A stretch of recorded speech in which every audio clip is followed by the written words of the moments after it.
It's just connecting. So whoever is in the stream right now watching, just be patient.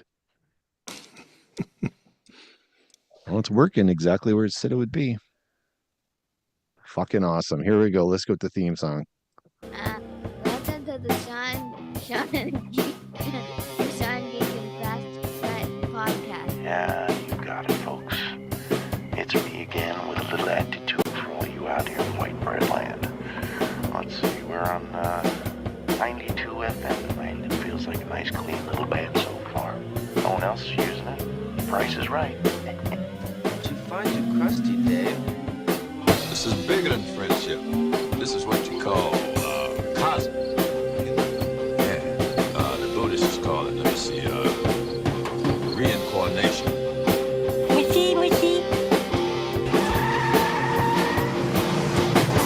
Hey, wait a minute. Since when is Pismo Beach inside a cave?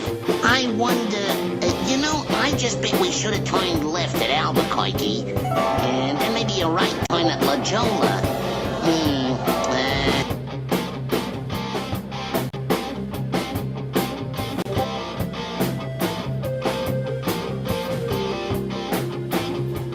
Shush! Hush, please. Hello, everybody. This is Sean Geek. And Fast Fred. God. He was swallowing or something. Welcome to the live stream. What do you got on your shirt there? Best cat dad ever. Yeah, I get that for Christmas from my cat, apparently. Oh, yeah. He drives now. I understand. As long as it's not his asshole like it was the other night, shoving his asshole in the screen. It's fucking awesome. Yeah, that was awesome. Yeah, everyone scratches out the door, but yeah, exactly. So we got something different going on here tonight, Todd. Oh, big time different. Yeah, big time different. Yes, there was actually some homework involved, which I'm not usually fond of, but in this case, it wasn't bad. So this is it's good. Hey, I was gonna say, do you see my shirt? Yeah, I was at place. Yeah. The best episode ever of And the Podcast Will Rock. I won't tell you why it was the best episode ever, but you can imagine why. Speaking of which, we have two people from that show, actually the two mainstays from that show, the two hosts of that show. We have Mark Aiden. Mark the Bat. We have Mark the Bat over there. Mark Kmeyer. So say hello to me. He's over here like the Brady Bunch. He's down here for me. Somewhere. We're playing Hollywood Squares. I'm in the middle. Circle gets square. Yes. Mark Kmeyer, Mark Aiden, call me whatever you want. That's me. And I'm very jealous of Todd's shirt. And as someone who wakes up every morning to a cat's asshole, I understand that all too well. And we have the other half of that duo. Who do we have there, sir? Oh, my name is Jim, and I'm an alcoholic. No, my name is Corey, and I'm not even supposed to be here today. It's true. I wish I had that soundbite ready. I will say this is not Christian Corey, not to be confused with Christian Corey from the Metal Shop. Yeah, that guy's a wuss. And the last person we have, which I wanted to have last time, but Heath is a busy man. Heath, who the hell are you? Introduce yourself. Hi, I'm Heath. I'm a guest on the Podcast Will Rock occasionally, and a few other podcasts of your within this podcast circle of guys. I'm glad to be on the show. Thanks for having me on. I'm an author. I wrote the book Pain and Passion: The History of Stampede Wrestling. It's good talking Stampede Wrestling and Grand Prix before we got on here. Yeah, that's something we should pursue later. But it's good to be on, and I'm usually probably on the pod out of all the regular guests that come on, and the Podcast Will Rock. I'm probably the most one of the most belligerent, dedicated Dave fans. So I think that's why you want to be on for the Eat 'em and Smile episode, the Eat 'em and Smile 5150 episode, which I was sad not to be able to make. It's we did get your votes for that episode. So when we did the Eat 'em and Smile versus 5150 episode, we also got votes from the Van Halen news desk. Oh my God. Oh, that From Eric? From Eric Sinich? That's from Eric. Sorry, I blanked out. Eric sent us votes that had nothing to do with the voting. It was a completely different set of, and like it's commentary on every song or something. I don't know. It was very funny, but He wrote you a dissertation. he did. It was like, no, we're voting. Never mind. Just whatever. You gotta sometimes with Eric, you just if you got the ones that don't know, you don't know, but the ones that know, you just kind of have to let him cook and just let him go because there's no stopping him. I will say, Eric, and this has come up before, right, Todd? Eric is one of the favorite guests on this show of our mom. Mom likes Eric. He's such a nice man. What she said. Yeah. Tis true. And she actually, the last time I talked, she's like, "Are you going to have Eric on soon? I think you should have him on soon. I think he needs to come on your show again." I agree, Mama McGinnity. Let's get him back on as possible. She's the boss, man. We got Padawan Michael in the chat. Hello, sir. How you doing? Buongiorno. Yes, it's 42 degrees Fahrenheit in Long Island. He says. Raining. Well, it's minus That's cold. 15, 20. It's minus 15 right now, and a blizzard, and that's why Josh is there. Oh, sorry. Go ahead. I'm just saying why I'm here because of the blizzard conditions. I couldn't get to Regina to go watch Street Heart tonight. So they There still will be playing? no experiencing Regina tonight. Not for me. No, they got there yesterday, so the band's in town. So Yeah, but I mean, like, do you what's know? the conditions in Regina? oh, terrible. But yeah, if you're in the city, you'd probably still. I can't imagine attendance will be really good. Like nobody would be Yeah. coming out of town now. The roads are closed all around So- South Saskatchewan. Damn, no surprise. Todd Kern's appearance. No, sorry. Oh, well. Talk to him about being on a podcast, though. He's up for it. Wait, you talked to who'd you talk to, Brent, or you talk to Todd Kearns. Todd? Okay, really? Oh, nice. that'd be a cool. Todd's awesome. Cool. Yeah, that'd be a great get for sure. Brent Fitz, his musical partner, actually put together the KISS convention in Winnipeg, I don't know, 20 years ago, or whatever it was. And you got Bruce Kulick to come in. It was fucking awesome. I got to meet Bruce Kulick, and I just, hi, Mr. Kulick. Hi. Hi. I was so fucking nervous. It was like, I don't know, it was good. He signed my shit, which is awesome. He seems like. But anyway, what's that? Sorry. Seems like a good dude, that Bruce Kulick. Oh, such a good dude. He's awesome.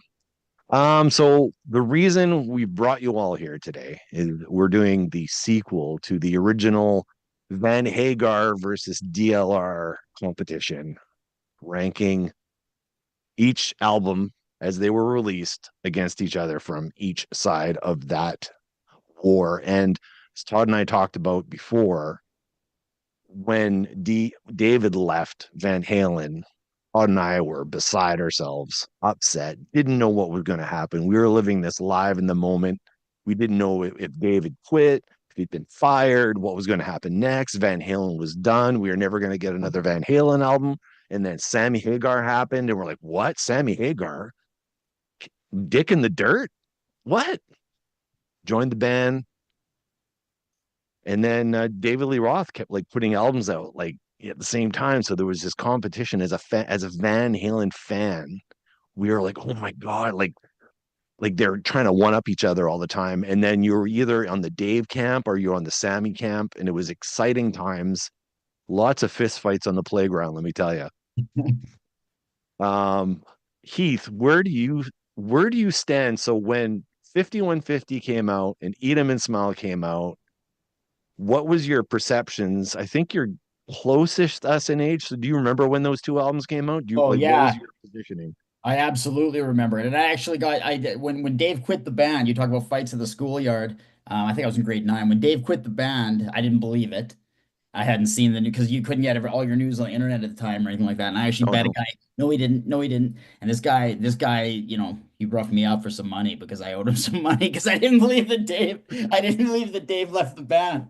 But yeah, I absolutely remember when they broke up and it was devastating. Like I didn't discover Van Halen until 1984, until Jump came out and it was on all the video channels. And that's kind of when I got into music. And they were my band. I loved them. And then right after that, I got my favorite band, and then they break up, and I was devastated. I thought David Lee Roth was the coolest guy in the world, and I was devastated. And when they broke up, I I remember I liked because 5150 came out first. And I liked it. I didn't. I mean, I thought this is not Van Halen. This is different. But I didn't mind it actually. You had to pick. At first, I didn't really overly pick sides. Like I liked 5150, but then when Eat 'Em and Smile came out, it blew my doors off. You know, I love that album. I still love it to this day, which is why I wish I could have come on because I think 5150 handily beat Eat 'Em and Smile on the last show, and I wish I could have been in there to fight a little harder for Dave. I love We both. needed to have Rockport for Yeah. that one for sure. Yeah. I love both records. I think 5150 is an amazing album, but I do think I remember 5150 so much outsold Eat 'Em and Smile. And I Oh think yeah. that rattled Dave. But and as you probably know, like as somebody who grew up in that time and it was happening to you real time, Van Halen won the Billboard War, and they won the pop crossover war, and they sold way more records. But David first won the rockers war. Like everybody Yes. all the kids I grew up with, they were like, "What the fuck is this Van Hagar? And what is this? They sold out their pop." Everybody loved Eat 'Em and Smile. They were like for a short moment there, Dave was sort of he had the rock cred because he Yeah. came up with this hard rock record, you know? So yeah, that's where I was at. I liked them both at first, but I liked Eat 'Em and Smile a lot more. See, I think too, the other thing was what was the first single off of 5150? Why can't this be love? And what was the first single off of Eat 'Em and Smile? Yankee Rose. Yankee Rose. So as a Van Halen fan, like Todd, what like when you saw those two lead singles off both albums, like how did were like what were you thinking? Well, when I saw Hagar with Van Halen, it was like, this isn't the Van Halen I remember. I mean, it's still Eddie. He still does little tricks and stuff, but it's almost like their style changed. And then when you went to Roth, and then when he put out the album, very first song was like, whoa. And I can't remember if Crossroads came out before that or after that, but I had seen Steve Vai. Just before, I think. Yeah. Well, yeah. So then I saw him in the Duel, and I was like, oh my God, who is this guy? And then to find out that he's with Roth, so I was like, wow. And just the type of music, it was almost a continuation of, say, if it would have been not Van Halen, it would have been the Dave Band. It was just kind of a continuation of it with just some different background guys. And I mean, Billy Sheehan, my God, he can play just as fast as Vi. And when they're together, like was it Elephant Gun or the one where they're just riffing off each other like note for note? It's something to behold. So I would concur to say that Dave kind of pulled it out of his hat way better than Van Halen did, even though that Van Halen sold more because it was more of a commercial. Once you started getting harder in rock, they don't play it as much on the radio. I mean, you heard what Yankee Rose on the radio, maybe, or was it more Much Music? Yeah. The writer Chuck Klosterman, who's a great writer. I don't know if anybody follows him, but he's called Eat 'Em and Smile the best Van Halen record Van Halen ever made. Like, and that was sort of the thought Sure. about it, right? Okay, so we're called it the last great Van Halen record too, actually. Okay, so we're getting some faces here from Mr. Mark. I gotta hear what Mark's gonna say. All I was thinking was, and I was wondering when it was going to get brought up because everyone, if you've listened to our show or my appearances on y'all's show and everything, I was pretty definitive in my stance in Sammy's clearly the better writer. He's the better singer, and so we should all take a moment to acknowledge and appreciate that.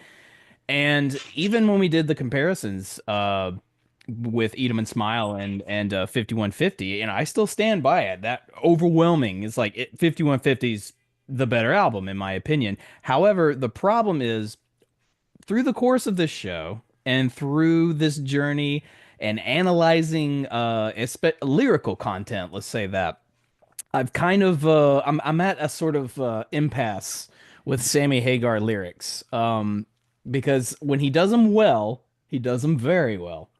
When he does not, oh boy, it just I make jokes about David Lee Roth's weird zip bop zoobity bop little scat things that he does, and it's like, well, he's just doing that to make up for the lack of vocal ability. And then I've kind of come around on that. It's like, no, he's doing that because that is just part of his persona. That's part of his aura, his essence. And for the most part, it works. Even songs I don't feel that are the strongest for Dave, he still makes it work sometimes. And sometimes Sammy just kind of misses the mark on a lot, and it's sort of heartbreaking because I just don't know how to feel with his lyrics sometimes. For those in the chat, we'll get to you in one second, but we got to get Mr. Morissette's 2 cents as being one of the older gentlemen, but not quite as old as Todd and I. You remember this time very well too. What was your stance when each party released their albums? You know what? After the split, I kind of fell off Van Halen and Dave. Like I followed Dave a little more actually after the split. Like I remember getting the EP "Crazy from the Heat." The video "California Girls" was all over the place. It was huge. Oh yeah. Human Smile, I think I was more into that than I was 5150. I've since flopped on that, and I agree with Mark. I think 5150 is a superior record.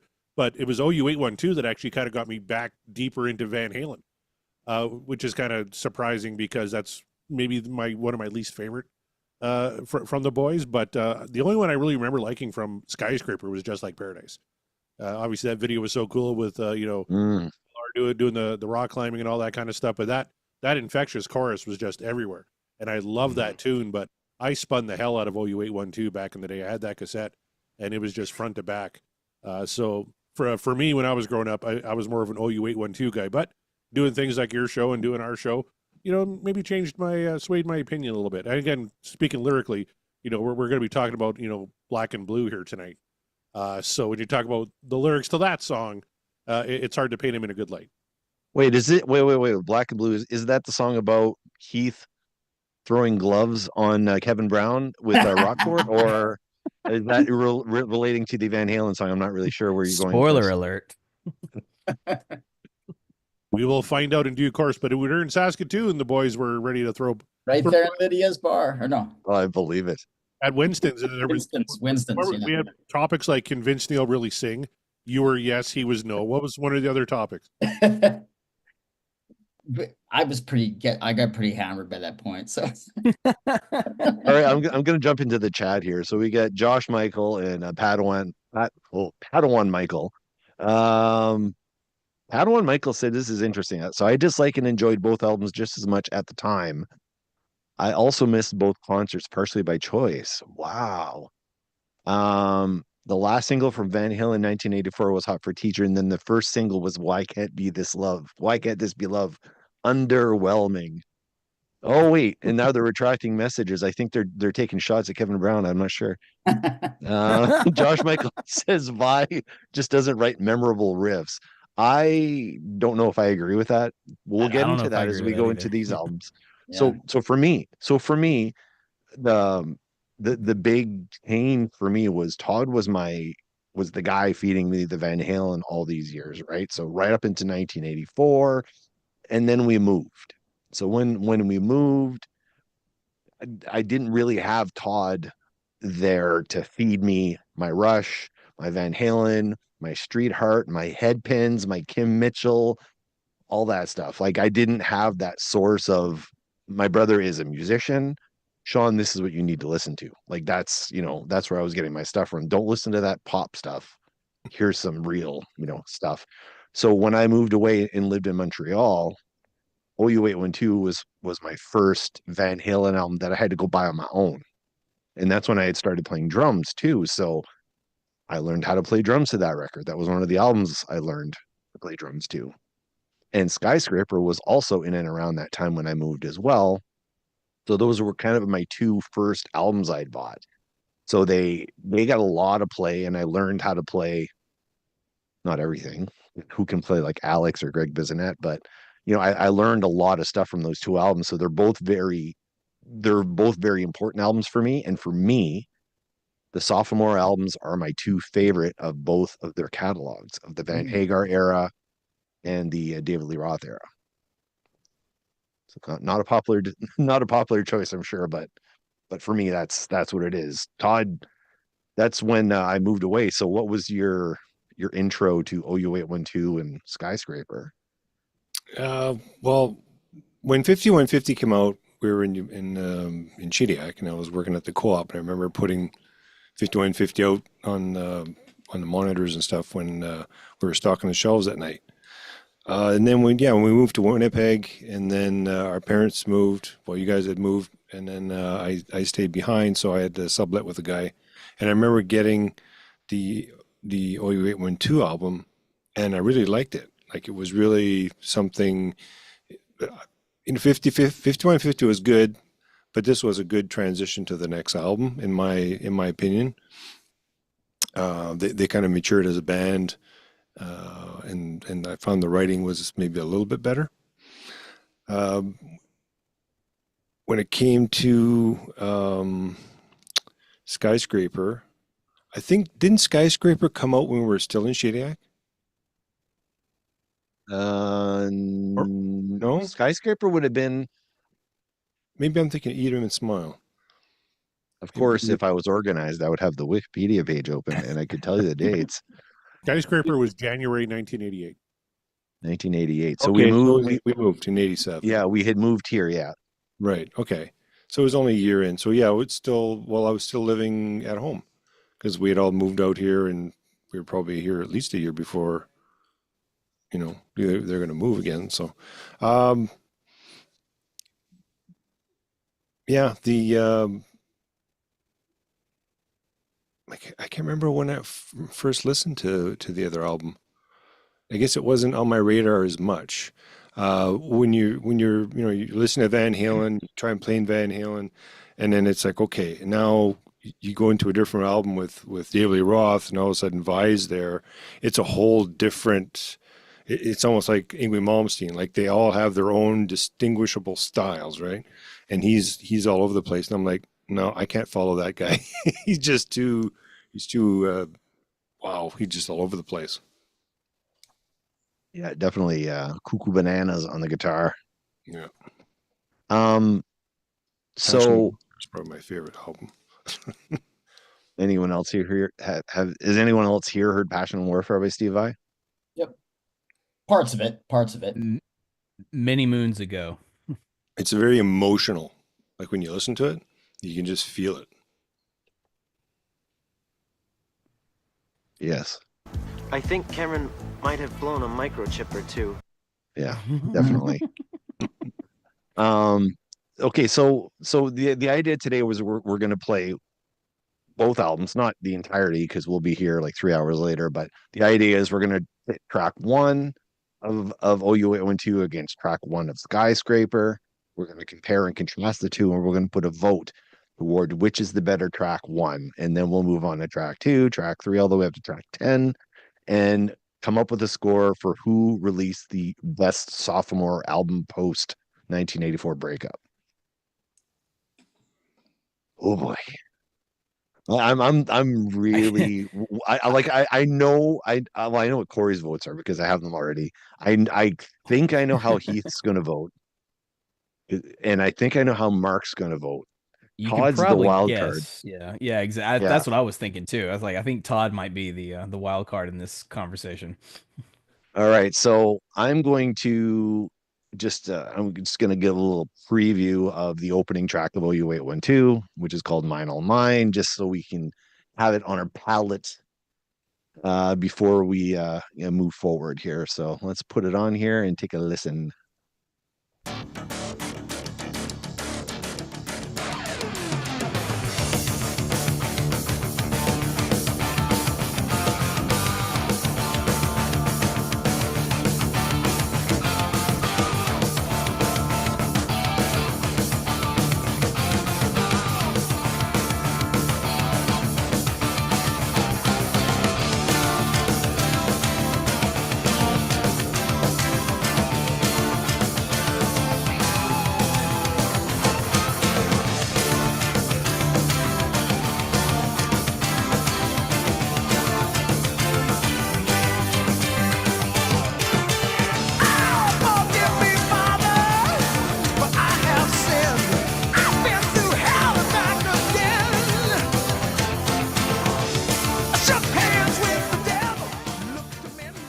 You guys remember that one? Oh yeah.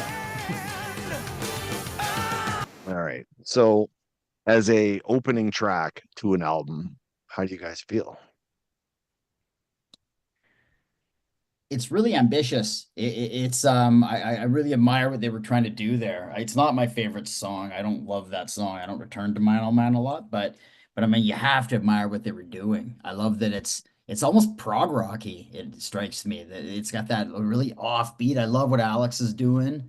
And we talk about, Mark, you talked about how Hagar, his lyrics are often pretty lazy and not, and not he lets us down lyrically a lot, but I think here, I don't love these lyrics. I think they're a little too earnest for me, but I know what he was going for. He was going, and I think he was trying to go a little deeper. He was trying to have some depth, bring some depth to it. So it's a really ambitious song, and I don't love it, but I don't hate it either. But I just appreciate what they were trying to do with it. Just a really cool, it was just it was trying a stretch for them. There was some musical growth in all ways, and I admire that about it. Corey, what initial thoughts? Opening track. I wish I hadn't started off with the synth, but what are you going to do? Van Halen record to start off with that was just kind of a little off-putting. I'm glad it's something up-tempo, though. Lyrically, I think it's one of Sammy's better outings on the record, talking about this whole like loss of faith, religion, all this, and my world keeps getting smaller, staring at the sun, searching for the light, almost ending up blind. Like there's some decent lines in there too. So yeah, I'm kind of like Keith. I like it, don't love it, but once it gets into the chorus, it kind of cooks a little more. Could have used a little more Eddie, a little more guitar would have been nice. Todd, before we get Cat's asshole on the screen here, what's your two thoughts? It's a good driving opening for the beginning of the album. Like you said, with the keyboard started, it's like, okay, well, it's okay. So obviously jump and all that. And it's like, okay, it's just going to continue on. So that was fine. And then all of a sudden you hear the guitar. So it's like, okay, there he is. And then, of course, Alex comes in and you can really tell, by his style that he's, here we go, boys. Let's wind her up. Mark? Van Halen does something really well. They do many things really well, and one of those things usually is start an album. I don't think OU812's start is their strongest by a long shot. I think this intro is fine. It's as far as opening the album. But yeah, like it's a popular say. It's like I like it, I don't love it. In fact, I remember when we ranked this album by each song, Mine Oh Mine finished in the bottom tier of my personal list. Not the very last one, but close to it. And I think that's because as much as I think it is one of Sammy's stronger lyrical showings, it's definitely not his strongest, certainly not his strongest on this album. But he sounds really good. I think what saved it was like, well, he's performing the hell out of it. I'm one of those people that don't hate the synth when Van Halen utilizes it. I'm actually kind of all for it. However, this song or this album needed something to really like push him over the edge as far as an intro song. Kind of like look what they did with 5150. Like good enough was fine. It was good enough, but they could have really made a statement with this one. And lyrically, sure, but musically, I wish it had been just a little bit more. The synth is fine, but I think they could have. I agree. The guitars at the beginning, or the lack thereof, really stand out, and I think that's why this kind of just falls under the "it's fine" category for me. All right, with that in mind, let's take a listen to Knucklebones, which is the opening track off Skyscraper.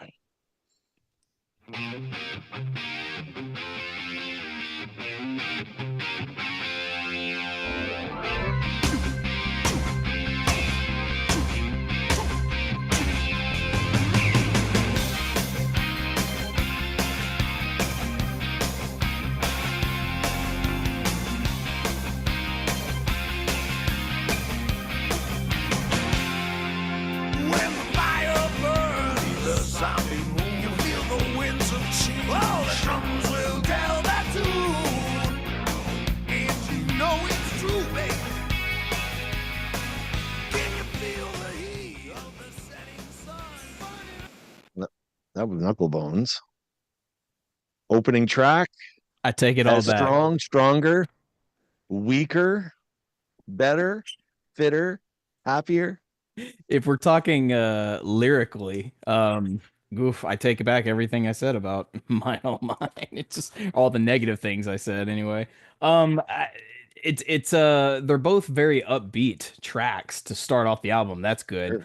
Um, but I'll be honest with you, man.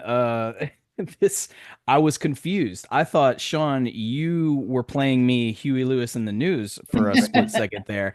And I was like, I thought we were covering Skyscraper by David Lee Roth. Oh, wait, that is Skyscraper. Okay. Oh, I see. I was prepared for the news and Huey Lewis, but so that's the standout right away. So yeah, and then lyrically, I was just kind of glancing because I said I don't know actually what the hell Dave's talking about in this song, Knucklebones, and reading through it, I can conclusively tell you I still don't know what the hell he's talking about. So yeah, if that gives you an indication of where my voting is going. Todd, what's your 2 cents on that opening track? Oh, it's great. It's great. It's when you listen to Eddie, Eddie's kind of like almost like a mono sound stereo, but when you hear Vi, everything just kind of it's all like a chorus type of thing. Just sounds awesome. Very upbeat. When if you want the flash and you want the energy, you just go to Dave. I mean, he just gets the other two guys going. I don't know if you guys noticed that I actually had to turn it up a lot more for Knucklebones because the quality of the audio between those two albums, OU812 is a remastered version, which sounds really good, and Knucklebone sounds like absolute crap. You'll hear on the next song, just like Paradise, I had to turn it down because they put all their money into that song. It's very apparent. But Mr. Morissette, what's your thoughts on Knucklebones? I listened to a Skyscraper on YouTube Music through my headphones, and it sounded great. That was one of my notes, is that the production on the Dave record is better than it was on OU812. Eddie's mentioned that he thought OU8 sounded like shit. It needs a remixing more than it does a remastering, because we got to get some bass there and some more bass, no bass, yeah. So the production, I'm giving it to Dave all the way through, but I think it's just unfortunate Dave had that stroke right before he stepped up to the mic and started. When the fire burns, need a zombie moon. Oh my God! This matchup was a really close one for me. When you get in how Dave, especially in the verses, Dave sounds like crap, and the verses melodically are kind of dyslexic, and lyrically they're just dumb. So when it gets to the heat of a setting sun, what the hell are you doing, Dave? Exactly. The mic is right there. Just don't move. Don't move. Exactly. You don't have. Yeah. But the pre-chorus and chorus of the song are really, really good. So it was really kind of back and forth with me between Knucklebones and Mine Oh Mine. I like it. It's the same as Mine Oh Mine. I like it, but I don't love it. Goy? Hey, so this, I'm a bit of a wild card, I think, coming into this too, because everybody I think a lot of people know me as the pro Dave guy. And seriously, the first 6 Van Halen records, Even Crazy from the Heat, Definitely Eat 'Em and Smile. I have almost nothing bad to say about these records. Like I think they're just almost impeccable. It's like the first Led Zeppelin records. Like they're so untouchable. They're great. Dave's great. Skyscraper is when first time it's like there's a chink in the armor. There's something. Something he just took a turn here and never fully got it back. It's the first time. It's like I liked it at first, but I like it less and less as the years go by, and I don't. It just hasn't aged for me. I think the production's terrible. I think it's really it sounds really thin. However, Knucklebones, Knucklebones is my favorite song on the record. Actually, I really like. I love the chorus. He's got some bum lines on there too. This is not his best lyrical record, like the zombie moon and stuff like. I mean, those are lousy lines, but we hit the road, we're pumping thunder, take a look, mama, take a look out from down below, get the show on the road. It's really no wonder you can feel it right down to your knuckle bones. I love that. Like it's I do so love Dave, that line. man. It would have sounded a lot better on Fair Warning, but it could have been a lyric on Fair Warning, the knuckle bones thing. Like I love that. And yeah, so that in this particular case, I would pick Knucklebones over Mine Oh Mine. So that's your vote? Yep. All right. Todd? Knucklebones. Corey's is not mine. I already got that vote. Mark? Mine on mine. I voted for Mine All Mine as well. A little secret here. Mine All Mine is my favorite Van Hagar tune of all time. Well, Wow. Okay. I don't know why that was so. Imagine I'm in Montreal without my musical cohort, my brother, who, he's my musical hero. And I've got this album. This is the first album I got. I pop it in. This is the first song I hear, the first Van Halen album I buy, the first song I hear. I mean, it's a special thing. That's And I fair. learned how to play Yeah. the fucking drums on this like you wouldn't believe. And yeah, keyboards, yeah, but there's a nice driving beat to it. I think Sammy is earnest in this, and I think Sammy's like, fuck, I gotta step up my game and write something better lyrically. His vocal delivery is fucking phenomenal in this song. He's feeling the words, he's not, singing a phone book here. He's singing something that's personal. So yeah, it's Mine All Mine for me, 100%. Yeah. Yeah. Track two. You guys ready for track two? Let's do it. So track two on OU812 is, I'm gonna predict, is Mark's favorite song on the album. When It's Love. And this is how it goes. No. No, no, it does When It's not. Love.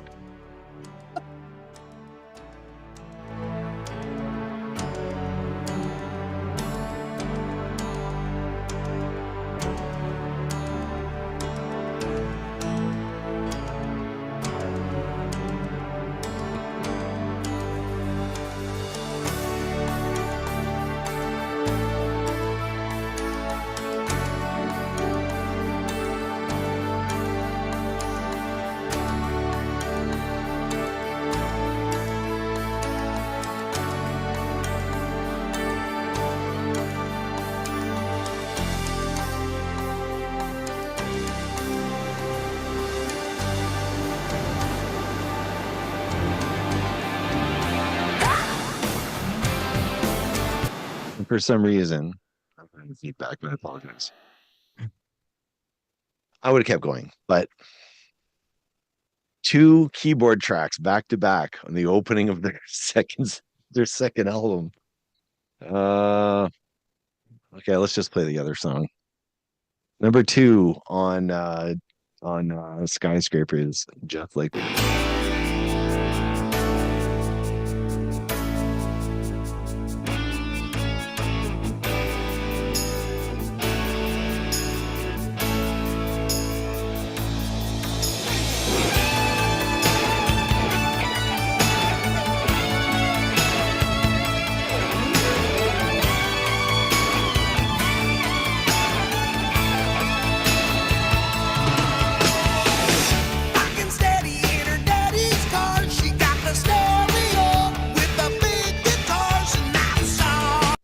All right, we all remember that one. You remember the Heart guitar Steve Vai was playing in that video with three necks? Hard guitar. He's playing.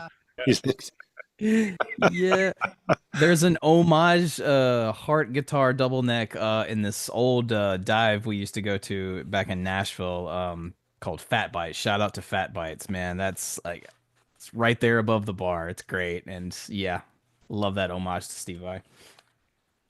All right. So I'm going to do this a little bit different. So you've heard both songs. I'll go around the table, offer your opinions on both and your vote.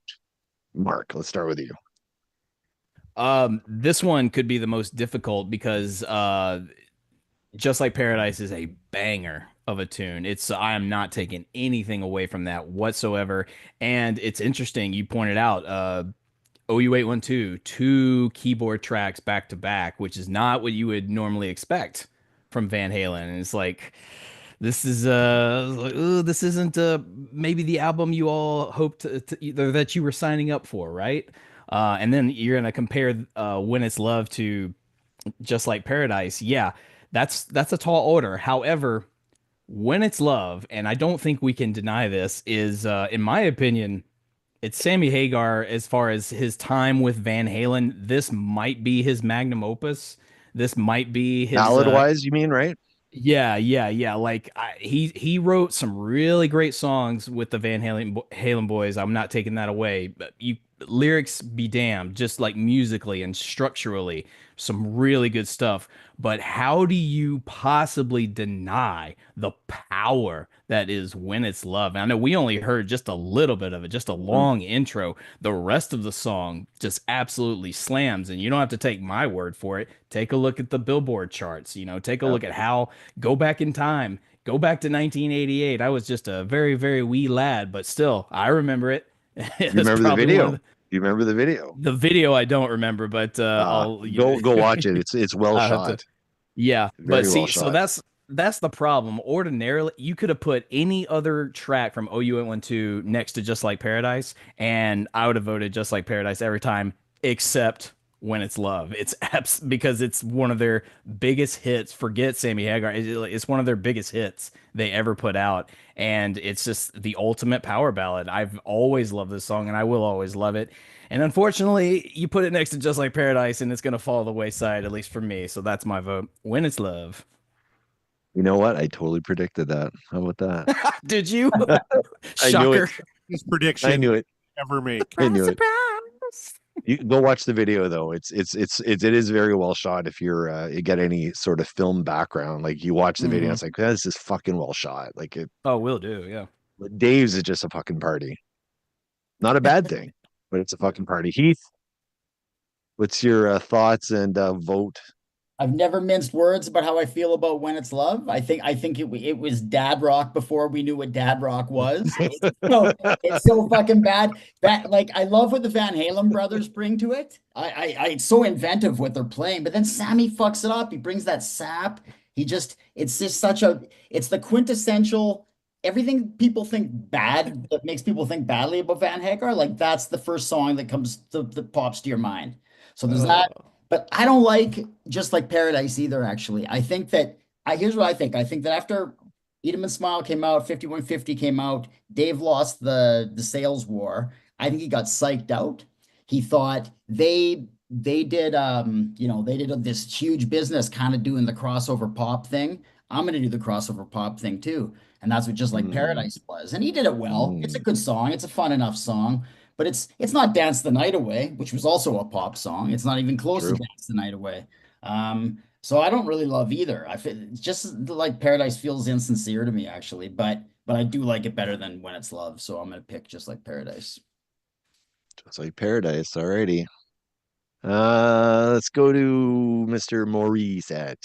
All right. Well, I believe the assignment was picking your favorite song between Just Like Paradise and When It's Love. I'm not going to break this down Ultimate Catalog style or anything, but I really love When It's Love. I think it's a great tune, but it also features the lyric, teach you your final love lesson. It's just fucking moronic. So I docked it for that. But yet, Just Like Paradise has Susie, Susie, girl, for crying out loud. I fucking hate that. So Just Like Paradise, I'm giving it to Just Like Paradise because that chorus is undeniable. It is just boring. I love the chorus. I sing it as loud as I can every time it comes on.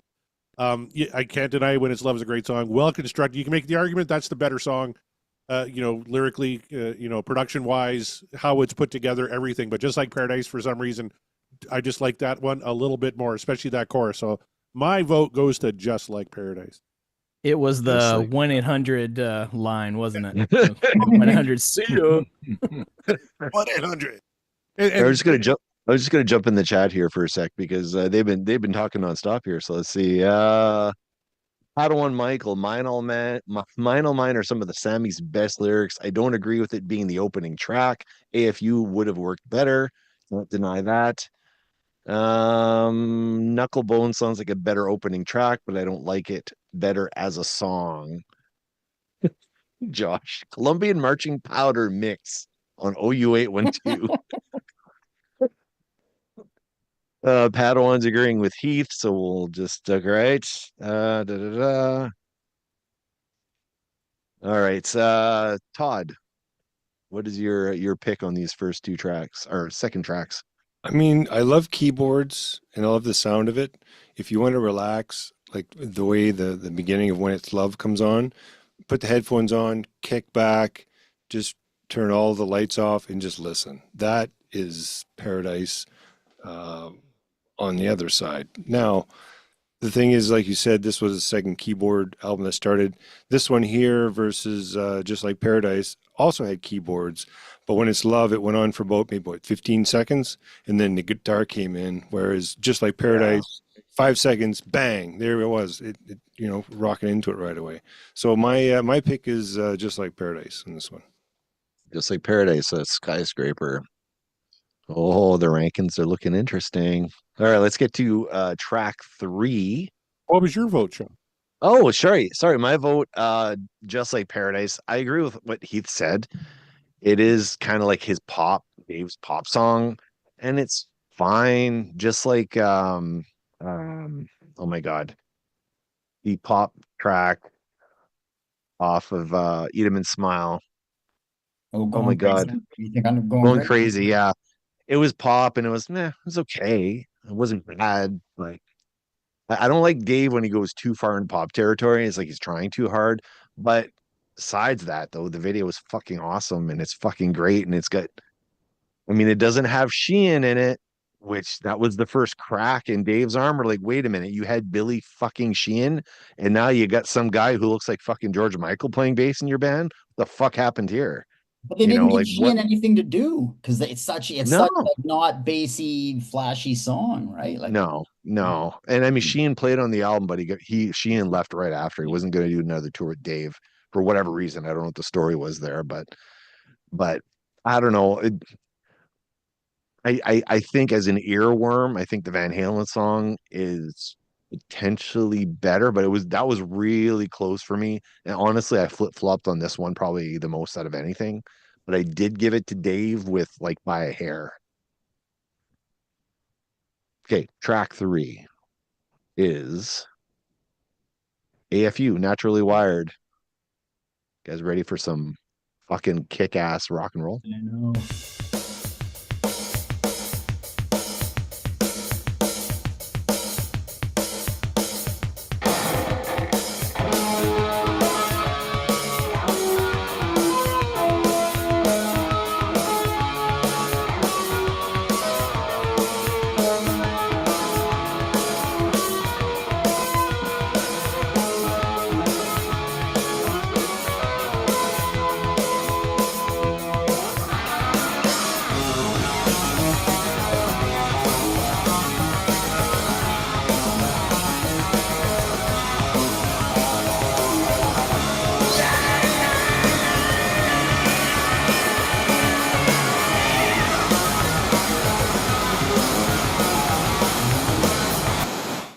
Now, I Feedback.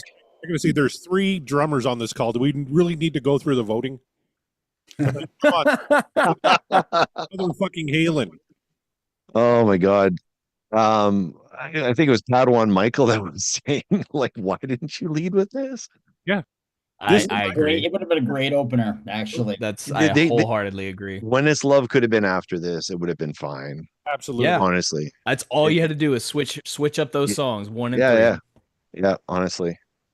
I love he says genuflect at the altar of Alex's kick drum. Yeah. I love that beat. That's one of my favorite Alex beats. Like, yeah. I love it.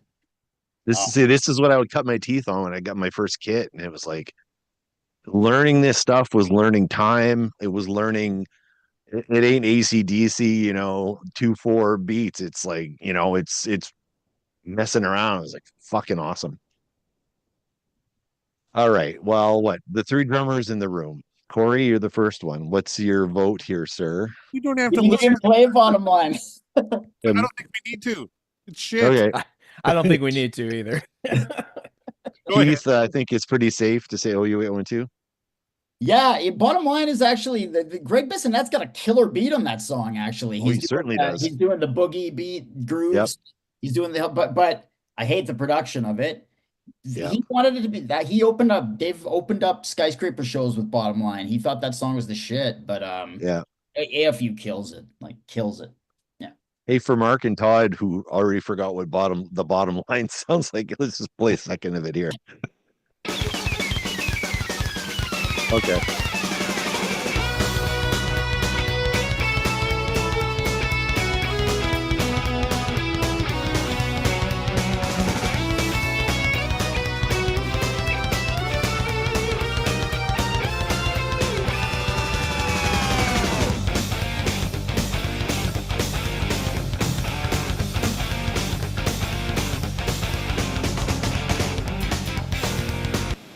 Talk about me while back at the ranch. Hey, so Todd, what's your vote here? Naturally Wired, for sure. I mean Yeah. that's just that's Van Halen. To me, that's the way it's supposed to sound. Eddie and Alex. Yeah. Yeah. Well, yeah. All the rest of it.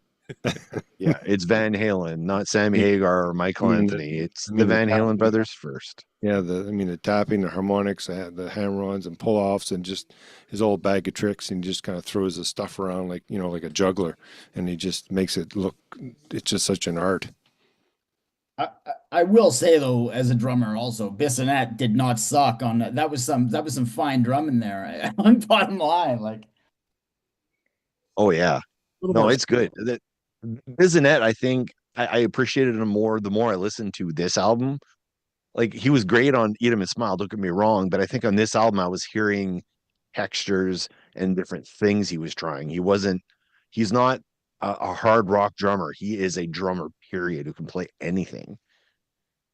I think like that's the difference for me anyway. Mark? Bottom line definitely cooks a bit. Not taking anything away, and everything you've said about Bissonette is 100% true. But AFU just smokes, man. That's the only points I would take off of AFU is that it wasn't opening the album, which it definitely should have. So that's a screw up on Van Halen's part on that, but they can't correct it. Nevertheless, we're comparing this against Bottom Line. Sorry, AFU it's taking the gold. Good Sammy lyric in that too. AFU's got a wicked Sammy lyric. That thing about when my axe cuts me deep, I let it bleed. Oh, great. yeah. Off the strings, off my. What is the line? Down the strings, off my face, and all over me. Something. Yeah, it's great. Yeah, it's fucking good shit. It also helps that OU812 just sound production wise just sounds killer, and unfortunately Skyscraper sounds like dog shit. Just the bass on OU812 is the fucking problem, but everything else, the drums sound so good. Oh yeah. Very notable production wise that Skyscraper is the first time that Dave ever had an album without Ted Templeman. I think Ted Templeman was for Dave. Yeah. Yeah. That's right. So he knew how to record him. He did. Oh yeah. Fair enough. I mean, it happens. All right, track 4, OU812. I already know how most people are going to vote here, but let's remind people how Cabo Wabo goes.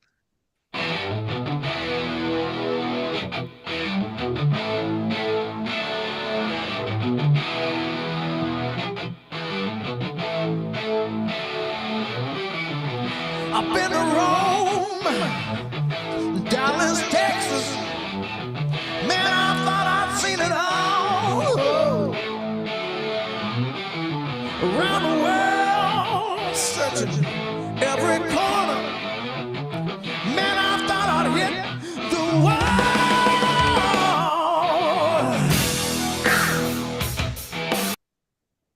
Oh boy. Okay, let's listen to track 4. Oh no. Here we go. Here's track 4 of David Lee Roth's Skyscraper, the actual title track. I might have to skip ahead a bit because there's a bunch of weird intro shit going on here.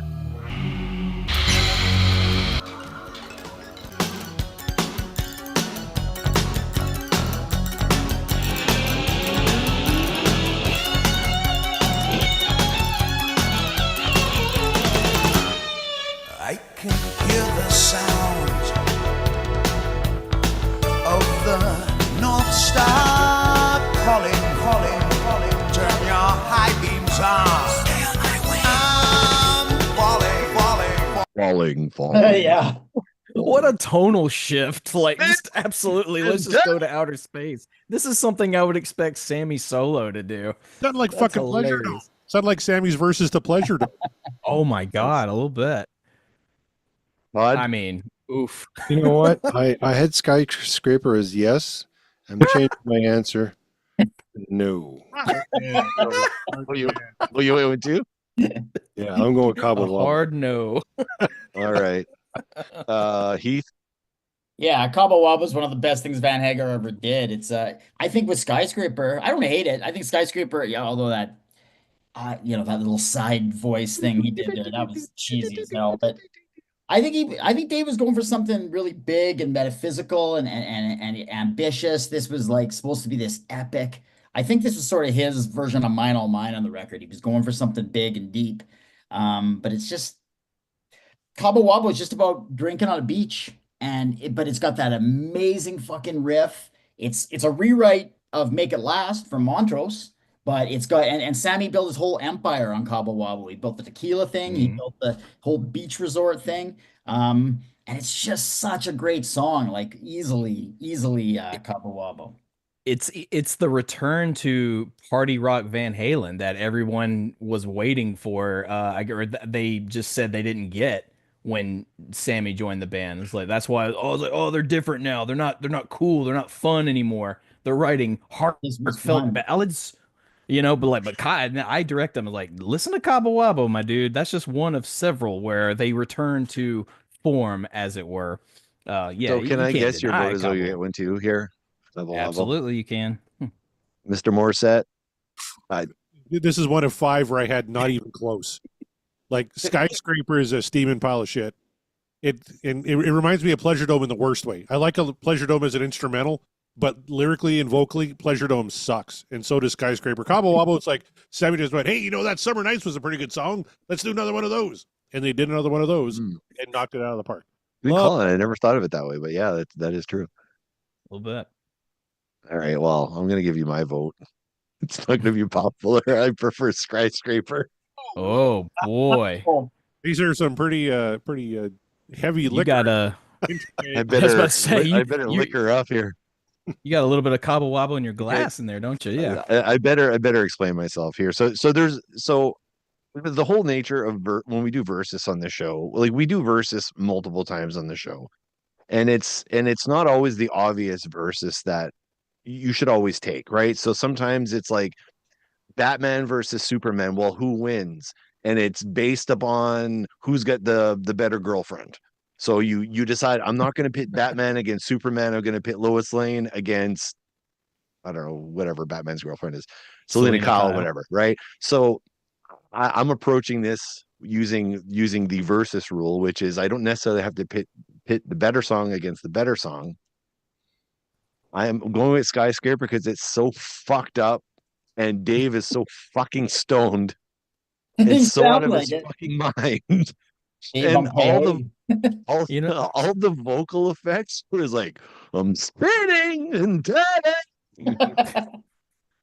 I'm not even mad at you for voting that way. Like I respect it. I respect it. So fucked up. But I will say on the re-listen, as I was re-listening to these two albums, I really honed in on what Bissonette was doing on this song, and he's fucking ape shit fucking crazy on this song. He's so good on this song. Now, Alex is my favorite drummer of the two by far, but Bissonette was very creative on here, and I really like the solo on Skyscraper. Vi is like, you wanted me to do fucked up? I'm gonna do fucked up. And I think it was a song like this that led to Passion and Warfare. Like there's some similarities in terms of I'm just going off. I think this is a Vi song and less of a Dave song. I think Dave's going in Ultra Glide, B-52, monochromatic. He just thrown shit at whatever Vi was putting together. So I think it's a Vi song, and I like it for that reason. What's the better song? Cabo Wabo, but using the versus rule, I'm going with Skyscraper. Fair enough. Yeah. Your show. Yeah, it's your show. you do you, bud. I gotta go to the chat here because I think I'm gonna be getting shit from somebody here. Let's see. Padawan Michael, Josh, are you gonna give me shit here? Little green men, Sean, exactly. Padawan Michael's turning into a Sith Lord because of it. His anger has risen. Turn to the dark side. All right, let's move on to the next tracks here. So we've got Source of Infection is next off OU812. Take one.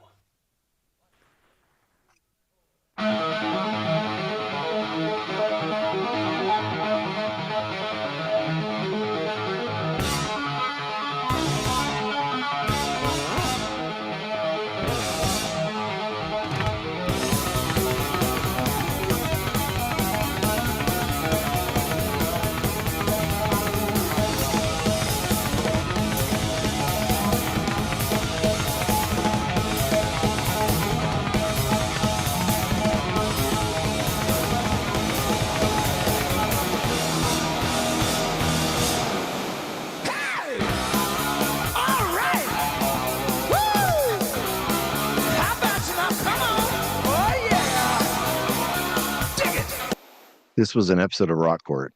Keith would have words about Mr. Yeah. Sammy Hagar here. I've already got words. Are you using this in testimony, like as part of testimony or something, or as like well, not a testimony, the source of evidence? Possibly. Maybe I already have. I can't remember. Okay, that's source of infection. Let's go to the comparable track number on Skyscraper, which is Damn Good.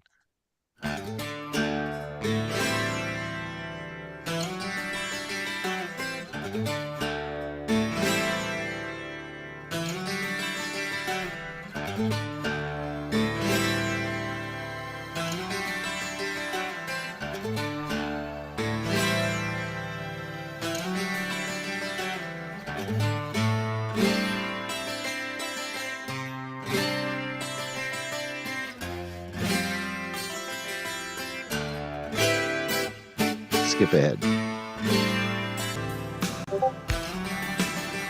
Time rolls on. That's as it should be. Here and gone. All right. Keith?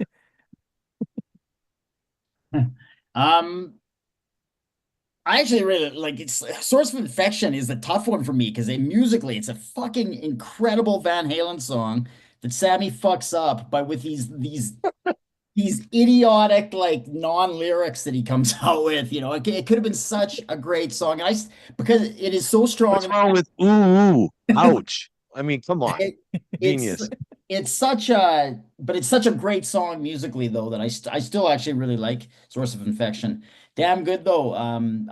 Steve Vai, like that guitar, that acoustic guitar, it's beautiful. Like it's like his Stairway to Heaven. Like I just think it's beautiful. I love the sentiment of the song. I actually think it was Dave like thinking, oh, maybe it's not that great as a solo artist. He's reminiscing from Van Halen, I think.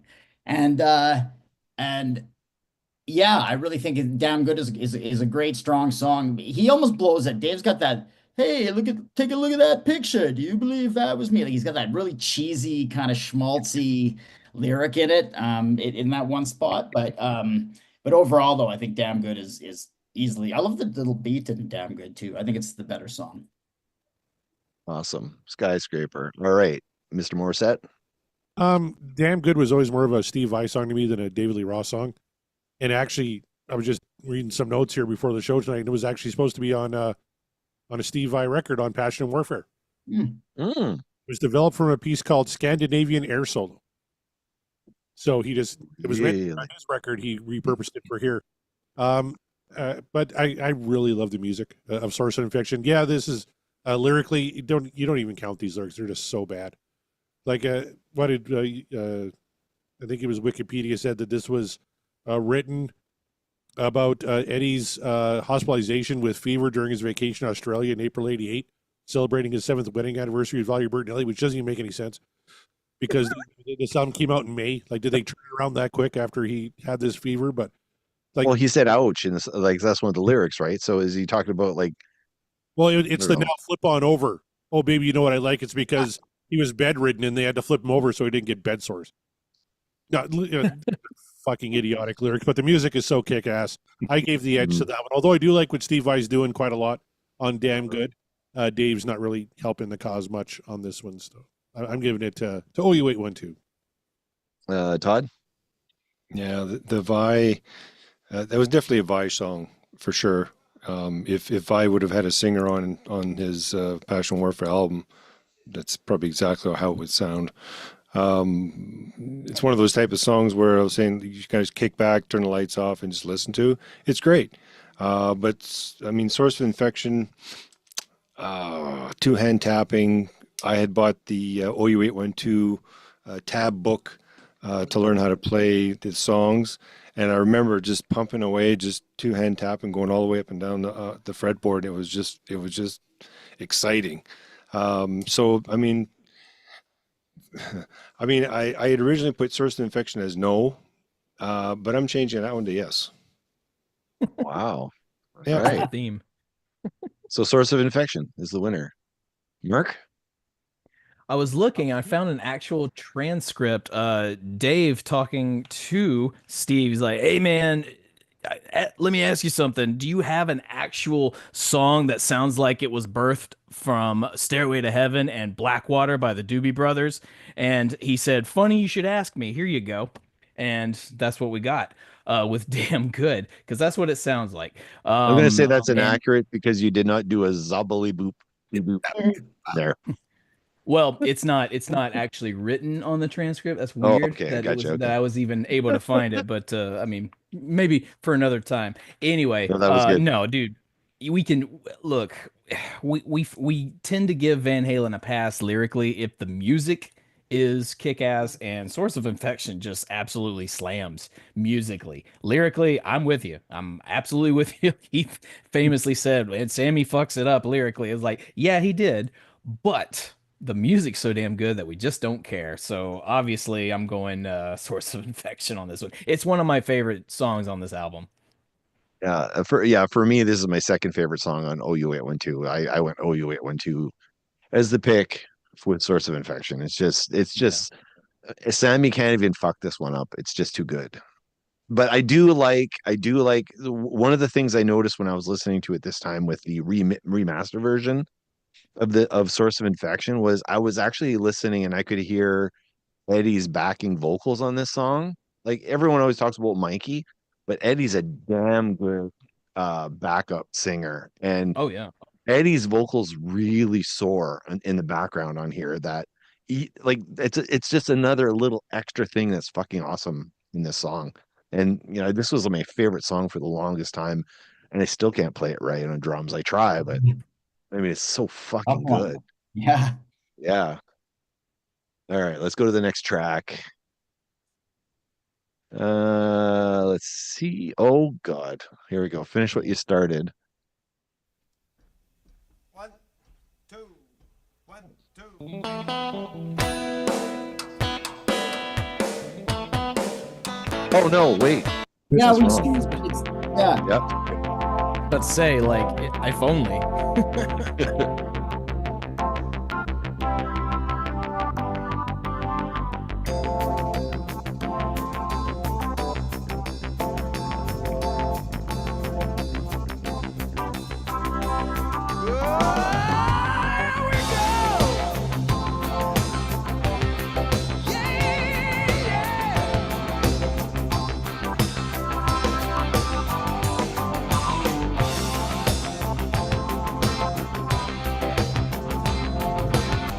In front of me, you never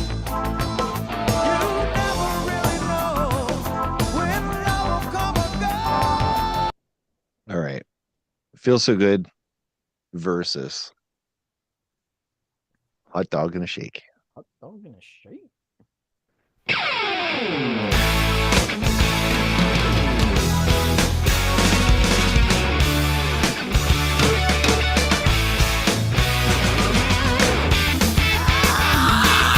See us taking shimmy past the burger shop floor. I never seen a woman move so slow. I'm dying French fries by the seat of my pants. I think about a double fry, swear to God, make a leap of the dance. Yeah. I'm going first. This one's easy. My, Hot dog and a feels so shake.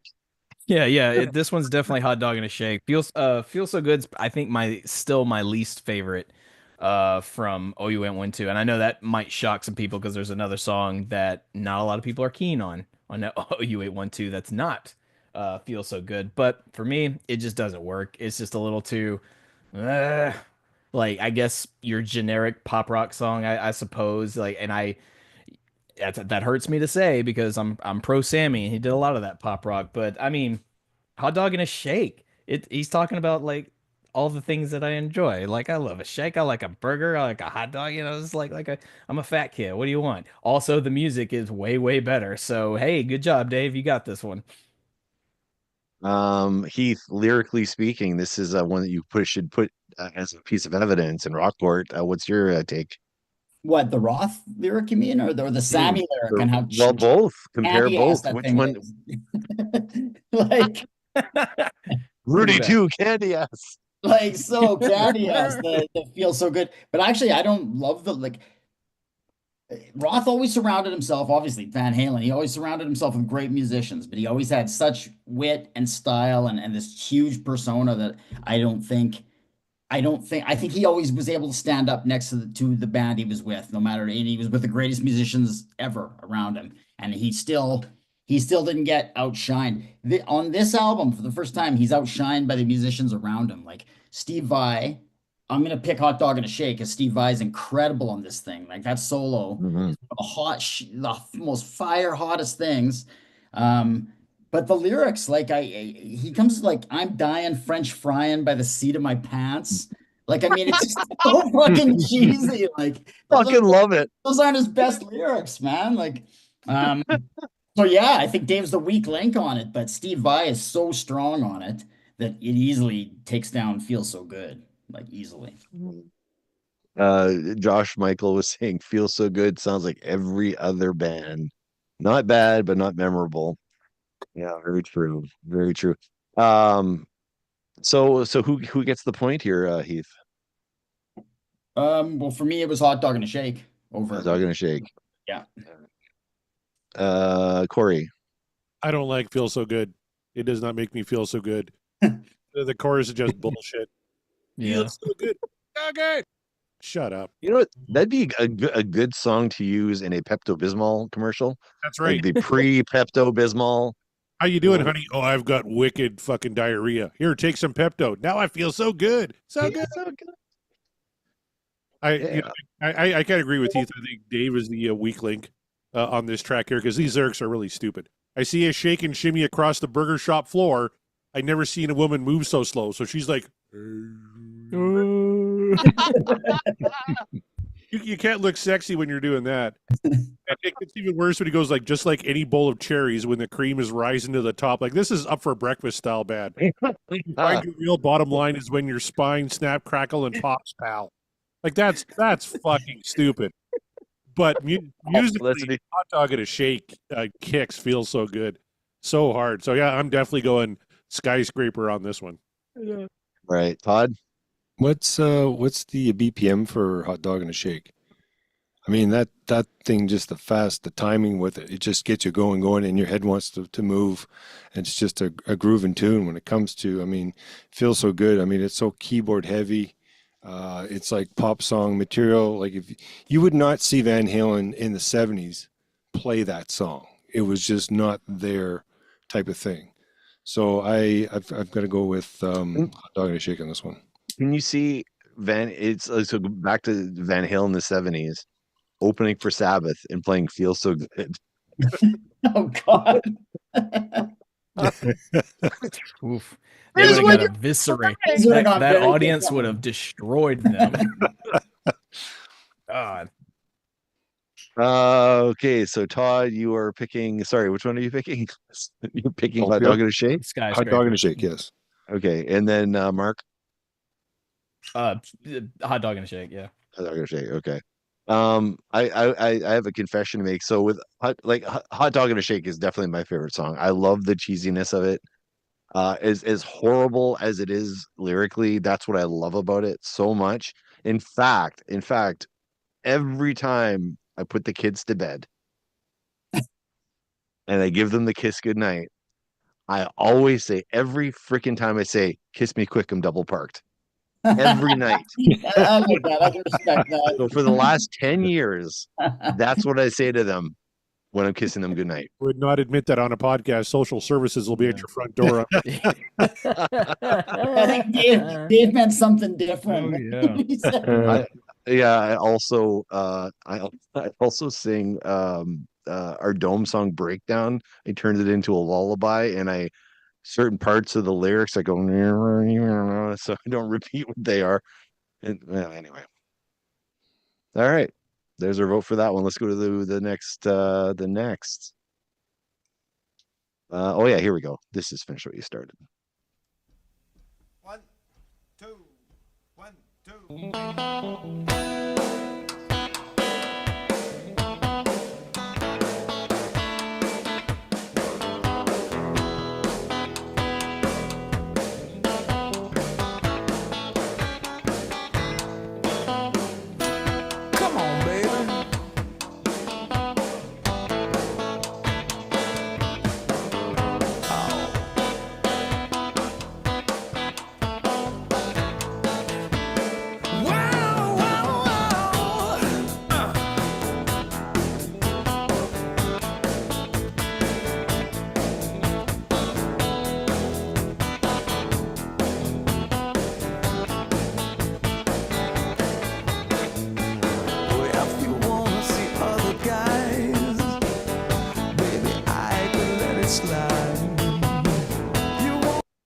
we all knew that song anyway, but I had a hard time hitting pause. That's going up against Stand Up.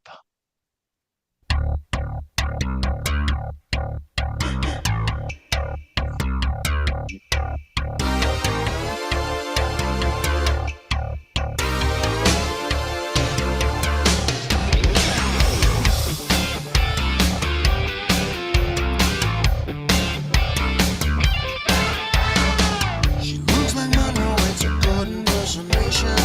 From start to finish, it's a Bitter Side.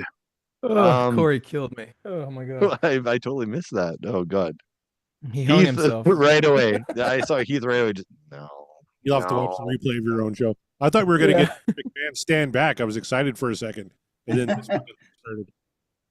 Yeah. We got Sonic the Hedgehog music anyway. Yeah. So Right here, you've got one of the best songs Van Hagar ever came out with. It's just, I love Finish What You Started versus easily one of the worst songs David Lee Roth ever recorded as a solo artist. Like this limp stab at a pop hit, no balls whatsoever.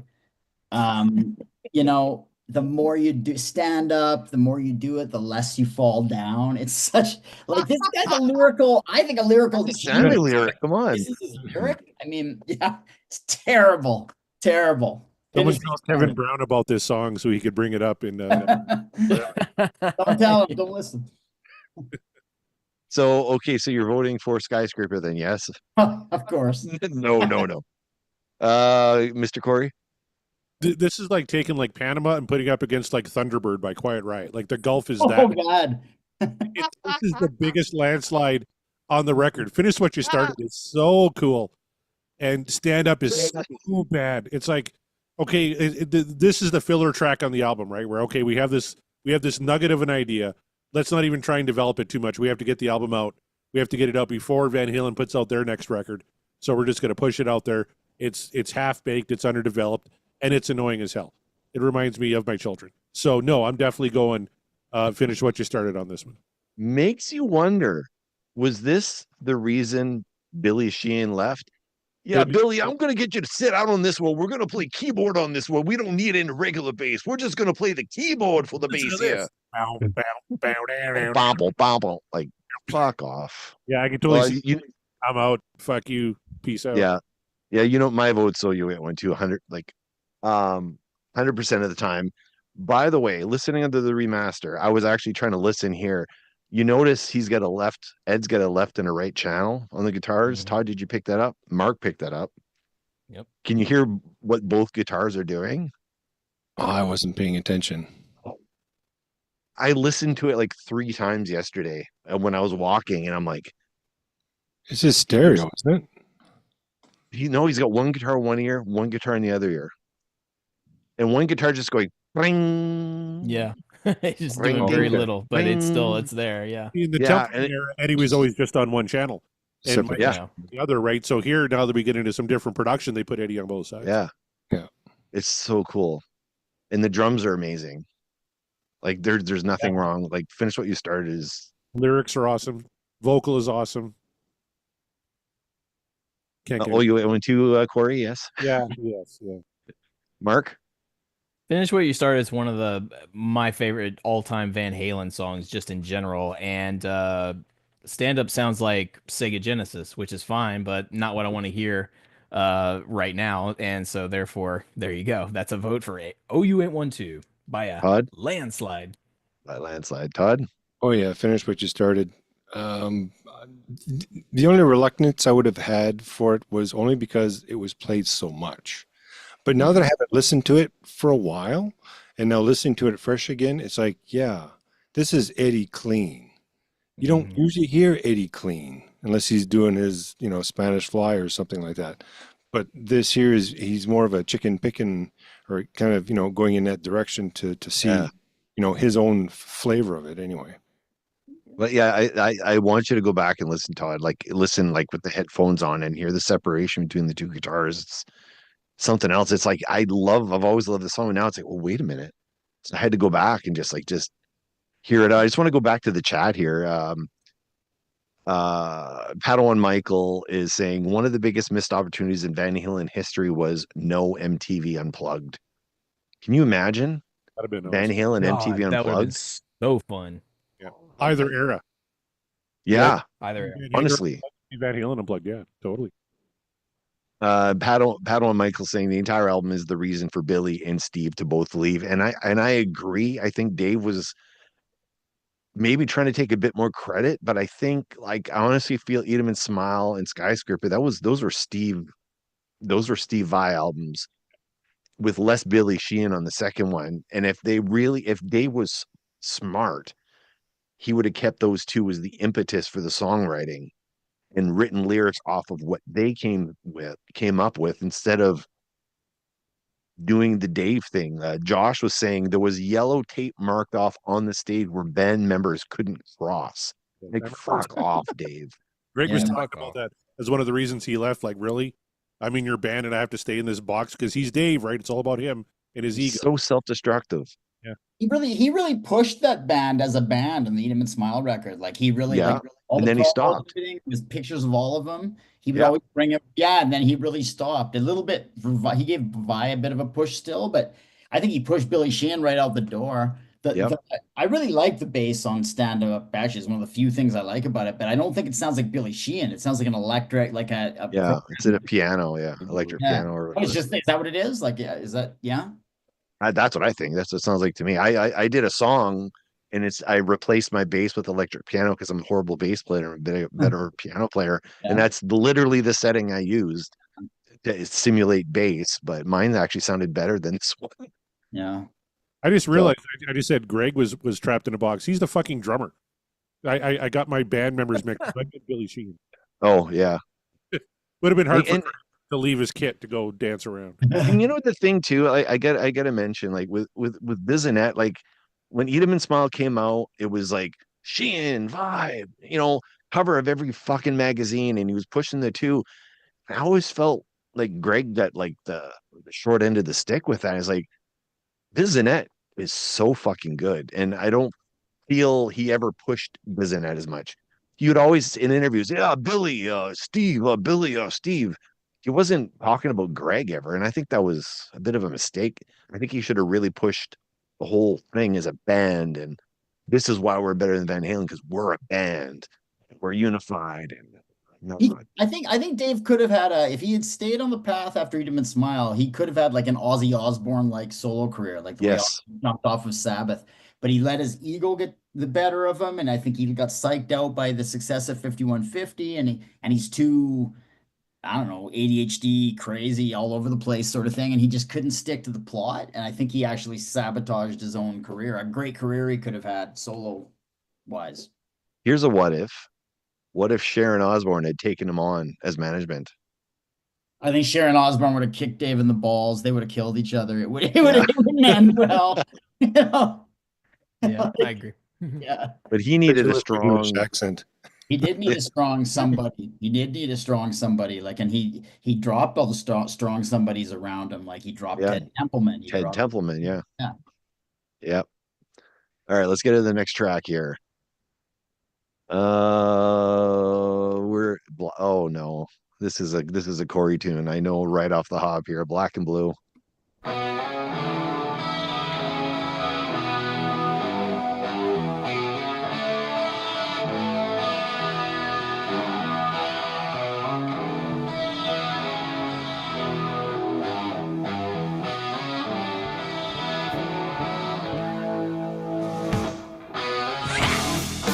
One sec. Was that bass? Did I hear bass there?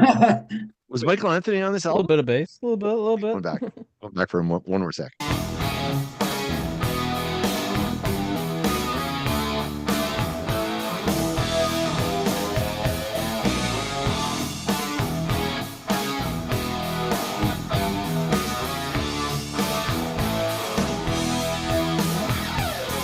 Slap and slide, pushing in. A big show got the rhythm. All right. We could play the whole song, but let's play the versus game. And I know this is Heath's favorite song, so let's go.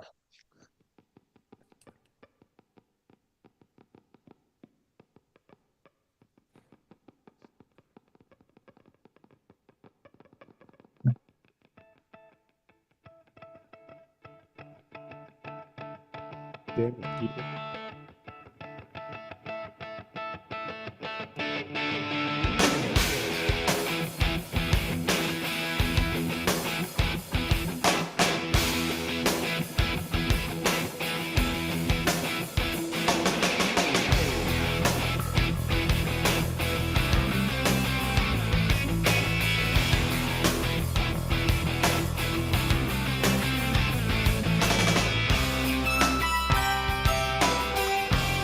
Those eyes burn holes into the starry night. And when her sleepy eyes open wide, you can barely dance beneath her light. And our love begins to know the name. Great. That's enough of that. Start with Mark this time. Oh, that's an easy one. We're going Black and Blue on that one. Just it's not my favorite song on the track, but I dig Black and Blue. I like it. I know lyrically it's not wonderful. It's not amazing. But you know, just Hina doesn't really however you pronounce it, just doesn't really do it for me. Yeah, just doesn't do it for me. All right, Todd. Geez. I want to say Black and Blue. Eddie's got that stereo, thing with that really nice groove. But then again, when Hina, it depends. I mean, it's like watching one of those, when you watch a movie and it says, well, it's one of those movies you can't really think about. You just turn your brain off and watch. That's what that is. That's almost like, if you're high or something and you just want to have a trip, just lean back and just, hear all the reverbs and his voice, buzzing all over the place. That's that type of song. So, I mean, I'll go for Black and Blue. But if you're wanting to really, veg out, Stand Up would be your song. All right, Heath. It's funny. People actually. I've heard a lot of people talk really highly about Hina, and it is an interesting song musically. But I don't think it's one of. Yeah, some people really think Hina's. I've heard people say it's one of his best solo tunes. I disagree. I think it's good. It doesn't blow me away. Vi's solo is incredible. He's doing some really interesting stuff. But and then Black and Blue is marred by these shitty Sammy lyrics. Slip and slide, push it in. The bitch sure got the rhythm. But the groove saves it because the groove is just so killer. Like I love what Eddie and Alex are doing. I like the chorus with all the harmonies and everything. Like Black and Blue, better song by far. Morissette. Are you Tony Stank? Both of these tracks are just chock full of stank, which I love. But Black and Blue sounds like Aerosmith writing a song for Rocks and a 12-year-old Steven Tyler writing lyrics. Like preteen Steven Tyler wrote these lyrics, but musically, I think this would fit on something like Rocks, just chock full of just good bluesy rock and roll stank, which I love. And you have that at the beginning of Hina too, but David Lee Roth again kind of fucks this up. Like if this had just been like the band and, they got in more conventional, maybe a singer-songwriter to kind of work on some lyrics and stuff, this could have been something. But I think Dave kind of ruins this with this whole I'd love to get to know the natives, but I'm only flesh and blood bullshit that he's kind of injecting in this tune. So I really much prefer Black and Blue to Hina on this one. I know that's one of your favorite all-time Van Halen songs, Black and Blue. Is that correct? I just love the groove. Yeah, because I'm a big blues rock guy, right? So this is kind of like old ZZ Top, Aerosmith. Yeah. Kind of... I'm Hina on this one. I Black and Blue is my least favorite song on OU812, and it's all Sammy's fault. It's all Sammy's fault. The wetter, the better. Do it till we're black and blue, and then you just get that image in your mind of Sammy fucking somebody. It's like that's not the porn I want to watch. I don't need you describing it in such detail of how you're having your way with this lady, and it's like it's just too much of I don't know. It's just, I think the riff's good. I think it's good, but I also think the song's a little long in the tooth. I don't know. I think another pass at it with Gary Sharon, I think the song would have been better. No, just kidding. No, I mean it's a good song. Like in my opinion, there isn't a bad track on OU812, but I really like what Bizanet is doing on Hina a lot. I like what Vi is doing on Hina a lot. I don't know if that's Sheehan on there because it doesn't quite sound like him. Sounds like a different player on that one. But there's a lot of little breakdowns in Hina and a lot of like little changes. And I don't know. This would have fit great on a Vi solo album for sure. Maybe with Devin Townsend singing or something, it might have been a much better song. But Tammy should have stuck with Play Splat and Bone. Splat and Bone. Sucker and the Three Pieces next.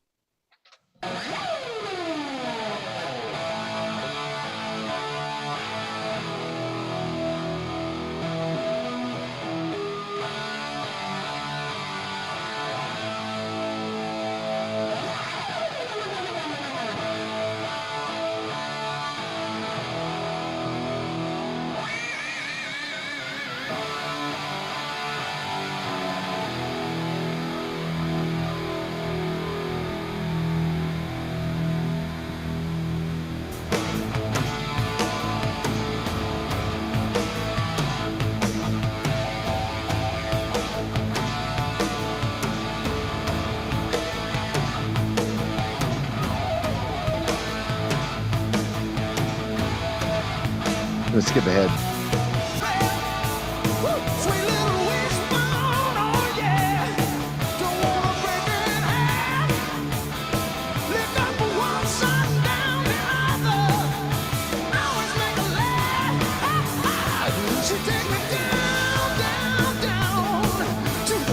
All right. Whoa. Sorry about that feedback, guys. And that versus Perfect Timing from Dave.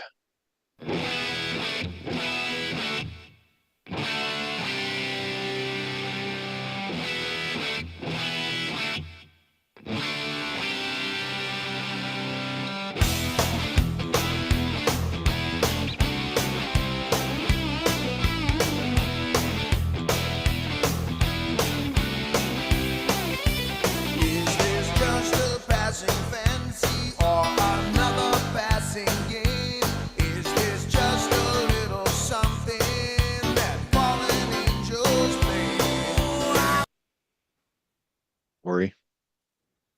I gotta tell you, Sucker to Three Piece musically cooks, but lyrically, these are maybe like you put these right up here with his worst lyrics. I hope Rob McCoy is writing notes because these are just awful and insulting and misogynistic.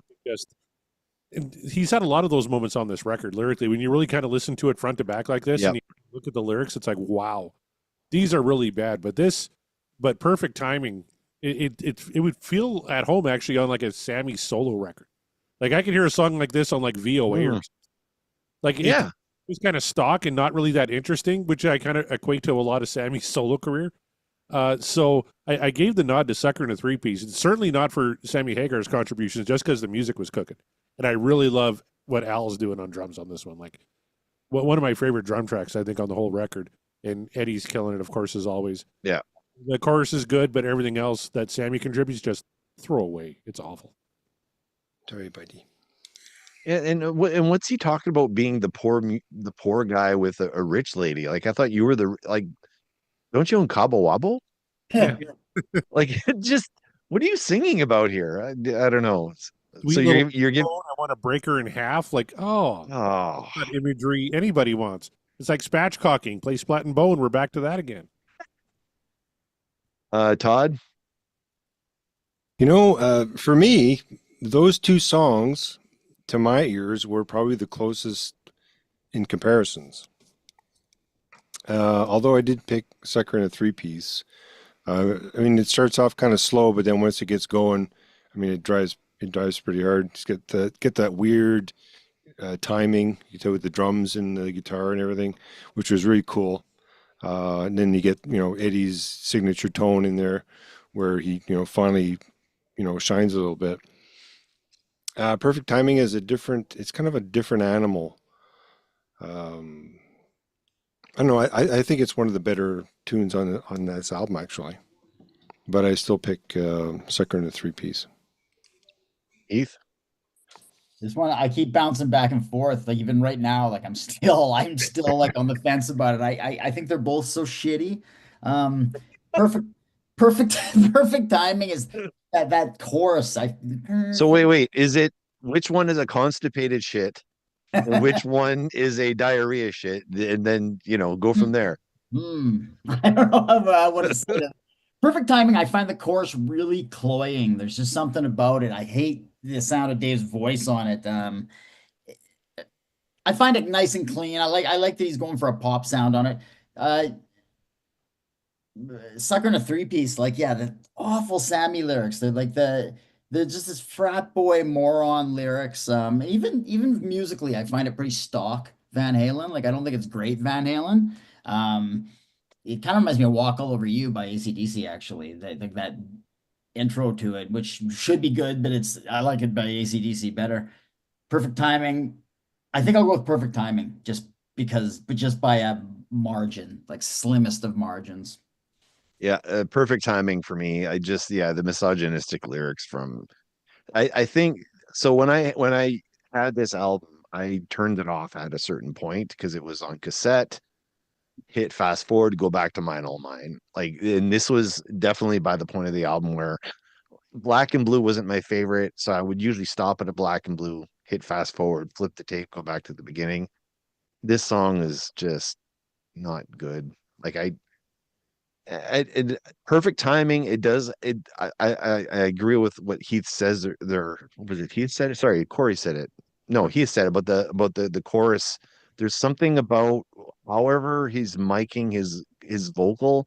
It just sounds like it's a machine or something. It just something's there is just so overproduced. It might as well be on a Billie Eilish album or something. Like, it's just too processed, I guess. I don't know.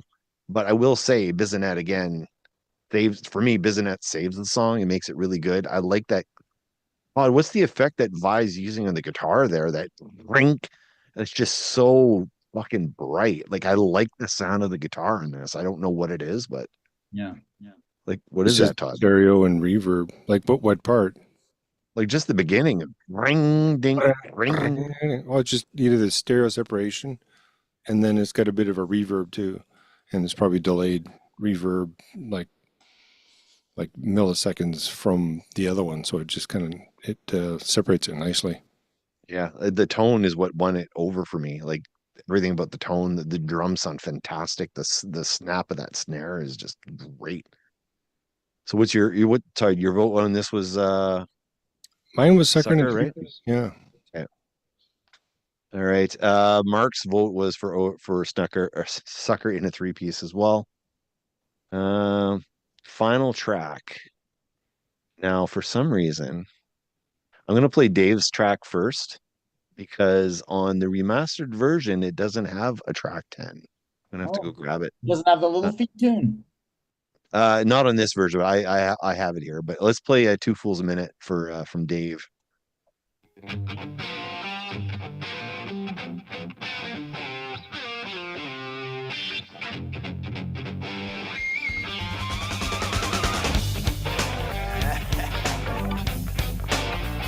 Here's a little combination for you. Seems like everything I like will make me sick or poor or fat. You beautiful doll, say one for me and try not to laugh. Who's got the time? Who hold the horses? Now you see it, now you don't. Right. Now I've seen everything, at least everything I want. Tasty, very sweet. I had to stop it. I'm sorry.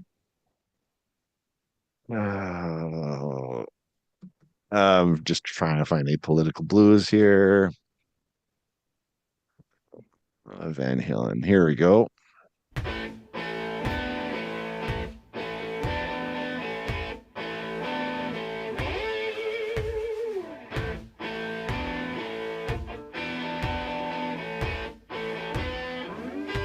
Well, my telephone is ringing.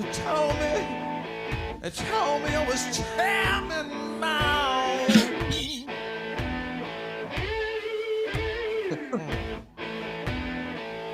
Well, my telephone is ringing. Told me it was jamming now.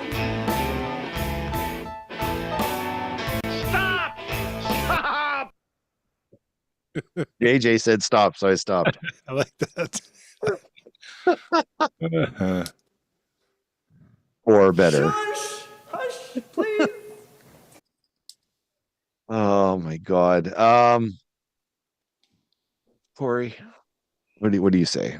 Two Fools a Minute. That song really is something original. I thought the horns and the really killer bass playing on that song too really kind of elevated it over Apolitical Blues, which is kind of your standard stock blues riff with Sammy warbling about Chairman Mao, which is just like I appreciate that they actually recorded that one for On the Floor. It was just live off the floor, which they never did before. So I appreciate that they gave that slant to it. But to me, this was an easy win for Skyscraper. So I gave it to Two Fools a Minute. One of my favorite episodes of End the Podcast Will Rock was when you guys covered this one. you you were fucking hilarious. It was gold podcasting moment. I'm gonna jump to the chat, which I don't know. Let's see. Padawan Michael, Sean just ruined, I guess, the song for me. I guess Hina forever after 37 years. Was he talking about Hina or was he talking about the hell do you think he was talking about? Which song was that now? Was it the Sucker and a Three-Piece Perfect Timing? Oh, maybe. So Josh said the vibrational healing crystals work much better on Hina than Skyscraper. And then he said Sean just ruined the song for me forever after 37 years. Heath is visibly enjoying the Sammy songs. Okay. All right. I don't know which part. But Josh did say Billy's playing in tone on this track. I'm assuming he's talking about Two Fools a Minute, maybe. I do agree. The bass on Two Fools a Minute is pretty damn good. And there's I don't know if you guys remember. There's a section where he's doing doodle doodle doodle doodle, like he's got a little bass part there. Todd, what's your vote? I want to say Two Fools a Minute. This is kind of the Happy Trails Van Halen version brought over to Diamond Dave's territory, right? So just his own. So the last song, it has to have this certain groove to it, and that's what they put it. The same thing with OU812. The last song, they put this really slow, mellow thing going out, but I still like Two Fools in a Minute better for myself. Heath? Yeah, definitely Two Fools a Minute. I actually really like Two Fools a Minute, Two Fools Born a Minute or whatever. I think it's, it's jazzy Dave and he's a bit schmaltzy, but he's supposed to be schmaltzy in it because he's doing the Rat Pack. It's his version of a Rat Pack song, He's like trying to be up there with Sinatra and Dean Martin and everybody else. Like, and he's got kind of funny philosophical lyrics. I love it musically. I love what Sheehan and Vi are doing. Yeah, I love the horns. I think it's a really good underrated Dave song actually. And then what's the Apolitical Blues? Political Blues. I was on that show. That Wait, was that the one? Yeah, that's right. You were on that one. Yeah, and I voted it up, and I keep wishing I hadn't, but it, yeah. Whoa. I don't know what happened there. Sorry, guys. That's a Little Feat cover, and it's a great song. But Sammy's doesn't really sing the blues. He's not really a blues singer. It would have been a better Dave song actually. So, and it was kind of half-hearted. It was obviously just a throwaway. So I'm going for Two Fools a Minute for sure. Hey, Corey, New Jersey. What year was that put out? Was that 88? 89. 88. Year I graduated. I think it was. I want to say 88 then. Because Slippery was 87. No. Slippery was earlier, so New Jersey must be 87. So was that before this album then? It would have been, yes. Okay, because listen to this. Hit me.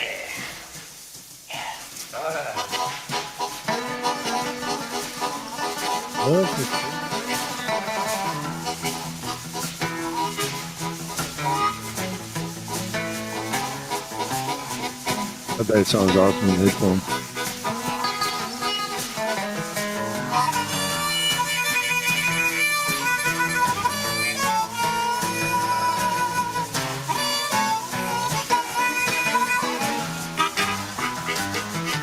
When I have to kicked in the head. Ouch! Check out my mail. There was this letter that read, it said, love for sale, love for sale. Better song, Apolitical Blues or this one? This one. By Little Feat, Apolitical Blues by Van Halen, the Bon Jovi song. And New Jersey was 88. That was right the 88. Todd? Van Halen's Apolitical Blues or Bon Jovi's Love for Sale? Was that the one we just heard? Yeah.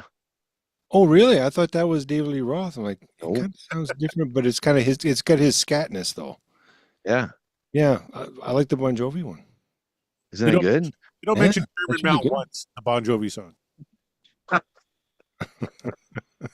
Oh, it's Chairman Mao. Wow, wow, wow. I felt so when I heard Apolitical Blues, and I must have had New Jersey and OU812 around the same time because I remember hidden track at the end of the cassette, and I'm playing both, and I'm going, did Bon Jovi just outdo Van Halen on the same sort of shtick bluesy song at the end of an album? I wouldn't admit it to any Van Halen fans back then, but I'm admitting it now. Like I don't know. I think Apolitical Blues is good, but I think Sammy just like Corey had mentioned in on your show, like that's the thing that was like Sammy's not doing the blues good here. Like he's not a blues singer. Yeah. No, he's a great singer. Just you need like Billy Gibbons to do that song, right? You don't need Sam. Yeah. But like fucking Richie Sambora on the guitar there sounded pretty damn fucking good. I love the brushes too. It was comes in with those brushes. That's good. Yeah. And John in 88, he could sing the blues. John now can't sing Happy Birthday, but back then he could sing.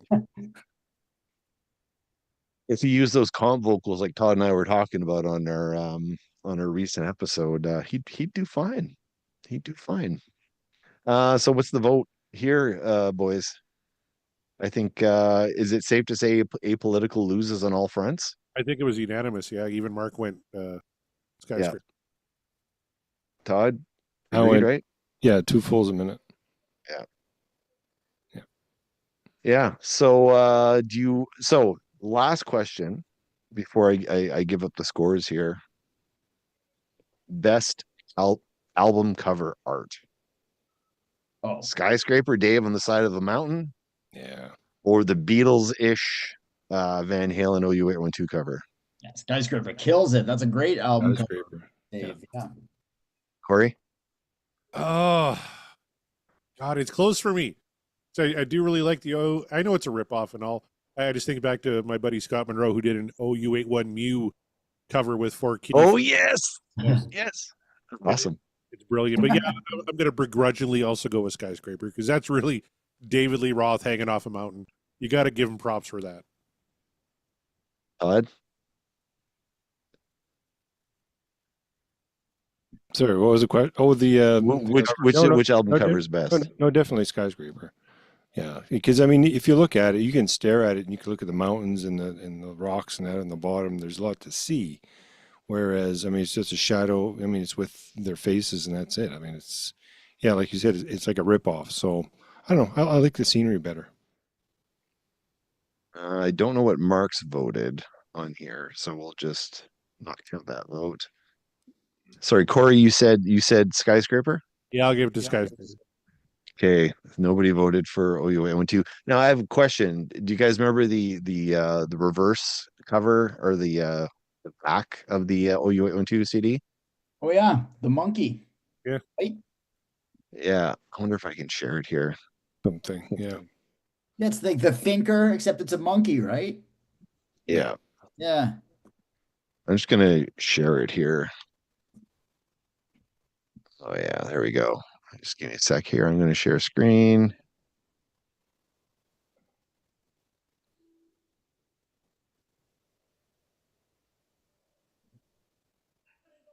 Hey, can you guys see Yeah. here? That should have been the cover of the album because that would have been a way cooler album cover. This might have given it to OU812 for me. Yeah, I might have. Corey, what do you think? Oh yeah, definitely. That should have been the cover. It says, what does it say? Darwin on the side, right? I think so, yeah. Todd, do you like this better than Oh, the front cover? Definitely. Would it give it the win over a Skyscraper? For me, it would, yeah. Todd? Now, the back cover of Skyscraper is pretty boring because it's just like the front cover, just farther away. Oh, yeah. True. Yeah, this one's more. This one you can kind of stare at it and look at it, and you can see kind of different things. Yeah, it's unique, definitely. I think Awesome. I still personally between if it was the reverse, the monkey and the to be or not to be skull and all that, I think I still might go with Dave. I think it's he's hanging off a mountain. It looks pretty cool. True. Like, did you hear the story about all that, about the mountain climbing? I know he was scared shitless. Yeah, like I think he was like he was going to try it and do it. And it was like I think it was like part of the concept for, okay, Skyscraper, it's going to be the new album, and I'm going to climb some mountains and we'll shoot it and we'll make a video and do all this stuff. And then he's like, "Fuck, am I doing?" Yeah. He was scared shitless. But I mean, all that shit's in the video, and it makes that video pop. It may have been a a poppy song for Dave, but that video just Cool killed it. video. Yeah. Yeah. All right. Let's see if there's anything in the chat. Oh, black and blue. Oh, Josh is saying I ruined black and, or sorry, Madeline Michael said I blew black and blue for him. Well, I said I blew, but anyway, I ruined it. Sorry, Padawan Michael. I apologize. Um, and he did. Padawan Michael does say no one ever did what Dave did on that album cover. Not before, not after. Yeah, that's full out Dave. True. Yeah, definitely. And he's gonna go find that statue in Etsy right now. He said he's gonna go pick it up. All right, so here's the rankings. Now all I just did it simple, 1 point per album for who voted for what, tabulated that up, added the votes for the covers for the cover of the album, and it was 31-23 for OU812 over Skyscraper. Not really surprised. I think Dave's sophomore effort was lacking from Eat 'Em and Smile. It's still the album I go to the most because I've heard Eat 'Em and Smile. I mean, Todd, did I ruined your cassette, didn't I, when I would steal it from your room all the time? I'm sure I stretched the fuck out of it. Yeah, all my cassettes were a stretch from, it didn't matter who was playing them. They were just constantly being played. So, but I used to play it back to back. I just keep flipping the cassette, keep flipping the cassette. So I played the shit out of it, but now I get new enjoyment out of Skyscraper more. Same thing. OU812 is my favorite Van Halen album. I just like the drum sound on that album. Like I really like these two albums. So this was actually a lot of fun for me. Corey? I don't spin Skyscraper a lot. Like usually if I'm not listening to Eat 'Em and Smile, it's a little late enough for me. Into that, I'm really hoping we do a For Unlawful versus a little late enough. Oh, fuck yeah.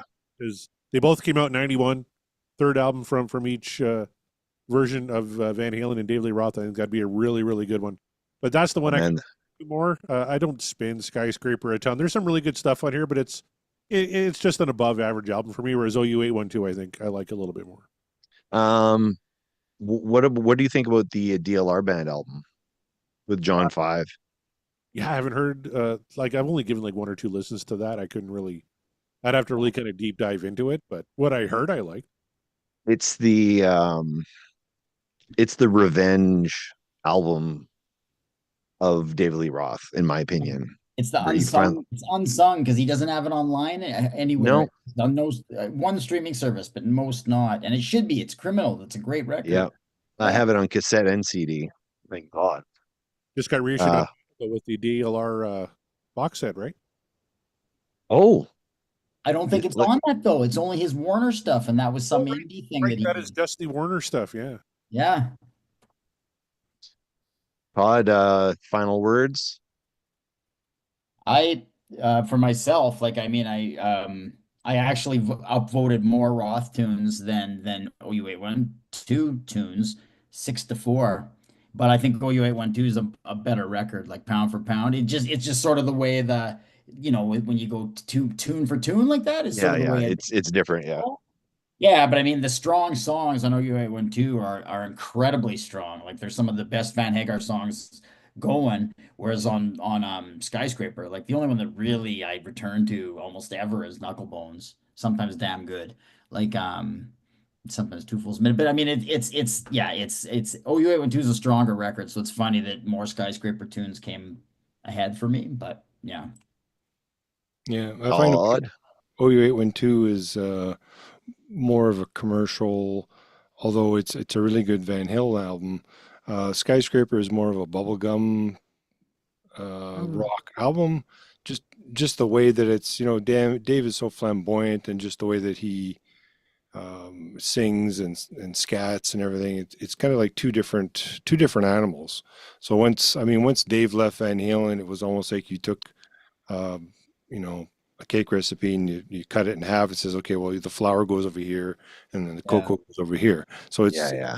it's just a different, and then you just blend with someone else's flour and cocoa, right? and then they put their flavor on it. But yeah, no, Skyscraper, that's Dave. That's just the way he rolls, his style.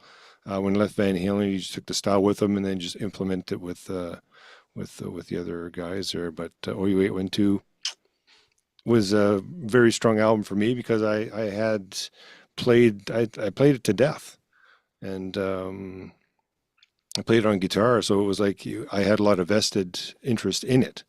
So, but yeah, I mean, it kind of depends on the day. One day I like one day I like the other one. We could handle it. I'm just saying we could. Okay, thanks for doing this, guys. I appreciate it. I'm just gonna this Thank message you. from my wife saying, "Where the fuck are you?" We're gonna play some 7 Days to Die, I think is the plan. And I ran out of beverage, so I Yeah. gotta go get some more beverage. Corey, thanks for not going to that show. Oh, it's my pleasure. I'd much Sorry rather to hear about on that. the highways right now. Yeah. All the roads are closed. There's zero visibility, snow. It's awful. I'm glad you're keeping safe. That's important. But yeah, I guess we'll have to do part 3. Thank you for having me on. Yeah, finally, Heath. And hey, if I see the guy who stole your fucking shit, I'm going to be. Oh, what? I haven't posted it yet because I told the cop that I wouldn't do it until he did his bust. They got it back. I got my shit back. No. He Wow. found the guy was sitting on it. He must have known he had something that wasn't just pawn shop material. He maybe was waiting to. It was some meth head, so he wasn't the smartest Yeah. and everything like that. But he was just sitting on it, and he didn't. It was pretty. Nothing's damaged. It's all pretty untouched. Wow. I got it back. I'm probably gonna. I thought about giving you my Muhammad Ali versus Superman comic because I felt so bad. Well, that's very nice of you. But yeah, I've got it back. I got everything back. It was so I'm probably gonna Facebook about it in the next day or so. Oh, that's good. Because I was waiting for the cop to make he had a warrant on the guy's head. I didn't want to fuck up his investigation or whatever. But yeah, he got it back. Sweet. Tony Griggs from, I don't even know where he's from. He listens to lots of podcasts, and he was listening to the last cast that Todd and I did, and we told your story. Like, it was part of our episode. We told the story, and then Tony was like, he was so heartbroken because he's a comic nerd too, and he's like, what? And like, I was heartbroken, but yeah, ended well. Sometimes these things happen, I think it really helped that I did the media, that I came out and did media on sure. it, and got the guy's face out there. Yeah, you're not going to sell this shit, dude. Like, this stuff is too high profile. You fucked up. Yeah. Where can we find you, Heath? I'm not looking to steal your comics again. No, I did. Social media wise, I mean. I always just tell people I'm one of the people without a podcast here, so I always just tell people to buy my book on Amazon.com. It's Pain and Passion: The History of Stampede Wrestling. It's good. I have it. I bought it. It's awesome. I love it. Thanks. Mr. Corey? And the podcast will rock. We broke down every Van Halen tune. Now we're going on to some solo stuff. We're doing Eat 'Em and Smile. We're doing Marching to Mars. We're doing Mammoth WVH and Extreme 2 this season. So you can check that out. I also have a couple other shows. The Power of Positive Geeking, which we're going to geek out about our favorite movies. Got a movie from Heath, and I'm pretty sure we nailed down one for Sean too. I'm going to say we're going to go with Pump Up the Volume on that one. So, yeah, I'll get a hold of you when I get a chance to rewatch it, and we'll record that sucker. Todd, if you got a favorite movie, you want to come on a podcast and talk about it, I've got the show for you. So let me know. It's going to be T2 guaranteed. Oh, I love T2. There you go. That's a great one. Yeah. We can do that all day, every day. And then the Ultimate Catalog Clash with Kevin Brown, where we're breaking down select discographies. I know Sean's not a big fan of that show because we're too negative. He's all about being positive nowadays, even though he went on a podcast where he said, I'm done shitting on art. And then he went on a 40-minute tirade about whatever else, just super negative about everything. As far as I'm concerned, if you're a multimillionaire and you're putting out shit records, they're kind of fair game. I'm not going to, you're right. I'm not going to go after like little indie guys. No, I was worried about you going after Dome's album. Like, fuck, what if he goes after our album? We're fucked. I've got the stuff in my computer. I've been spinning it. I love it a lot. Actually, that first track is one of my go-to tunes when I'm getting ready in the mornings. I just love it. Oh, nice. It's kind of it puts me in a good mood for the day. So, thank you very much for that, by the way. But Ultimate Catalog Clash, we're breaking down select albums from 1983. And it's funny that Mark brought up Huey Lewis in the News because that's the one we're recording right now. Huey Lewis and Sports. Which is one of my favorite records from 1983. So I can't wait. Same here. Todd, where do you find us? You can find us at seanmcginity.ca. That's SEANMCGINITY.ca. Are you sure you spelled that right? Like golf. Let's see that again. All social media at Sean Geek Podcast. We're on every single one, I think. I don't know. Probably pretty close. We're even on LinkedIn. I fucking hate LinkedIn. But we're definitely on there. Thanks everybody for doing this. We'll see you guys on the flip. Thank you.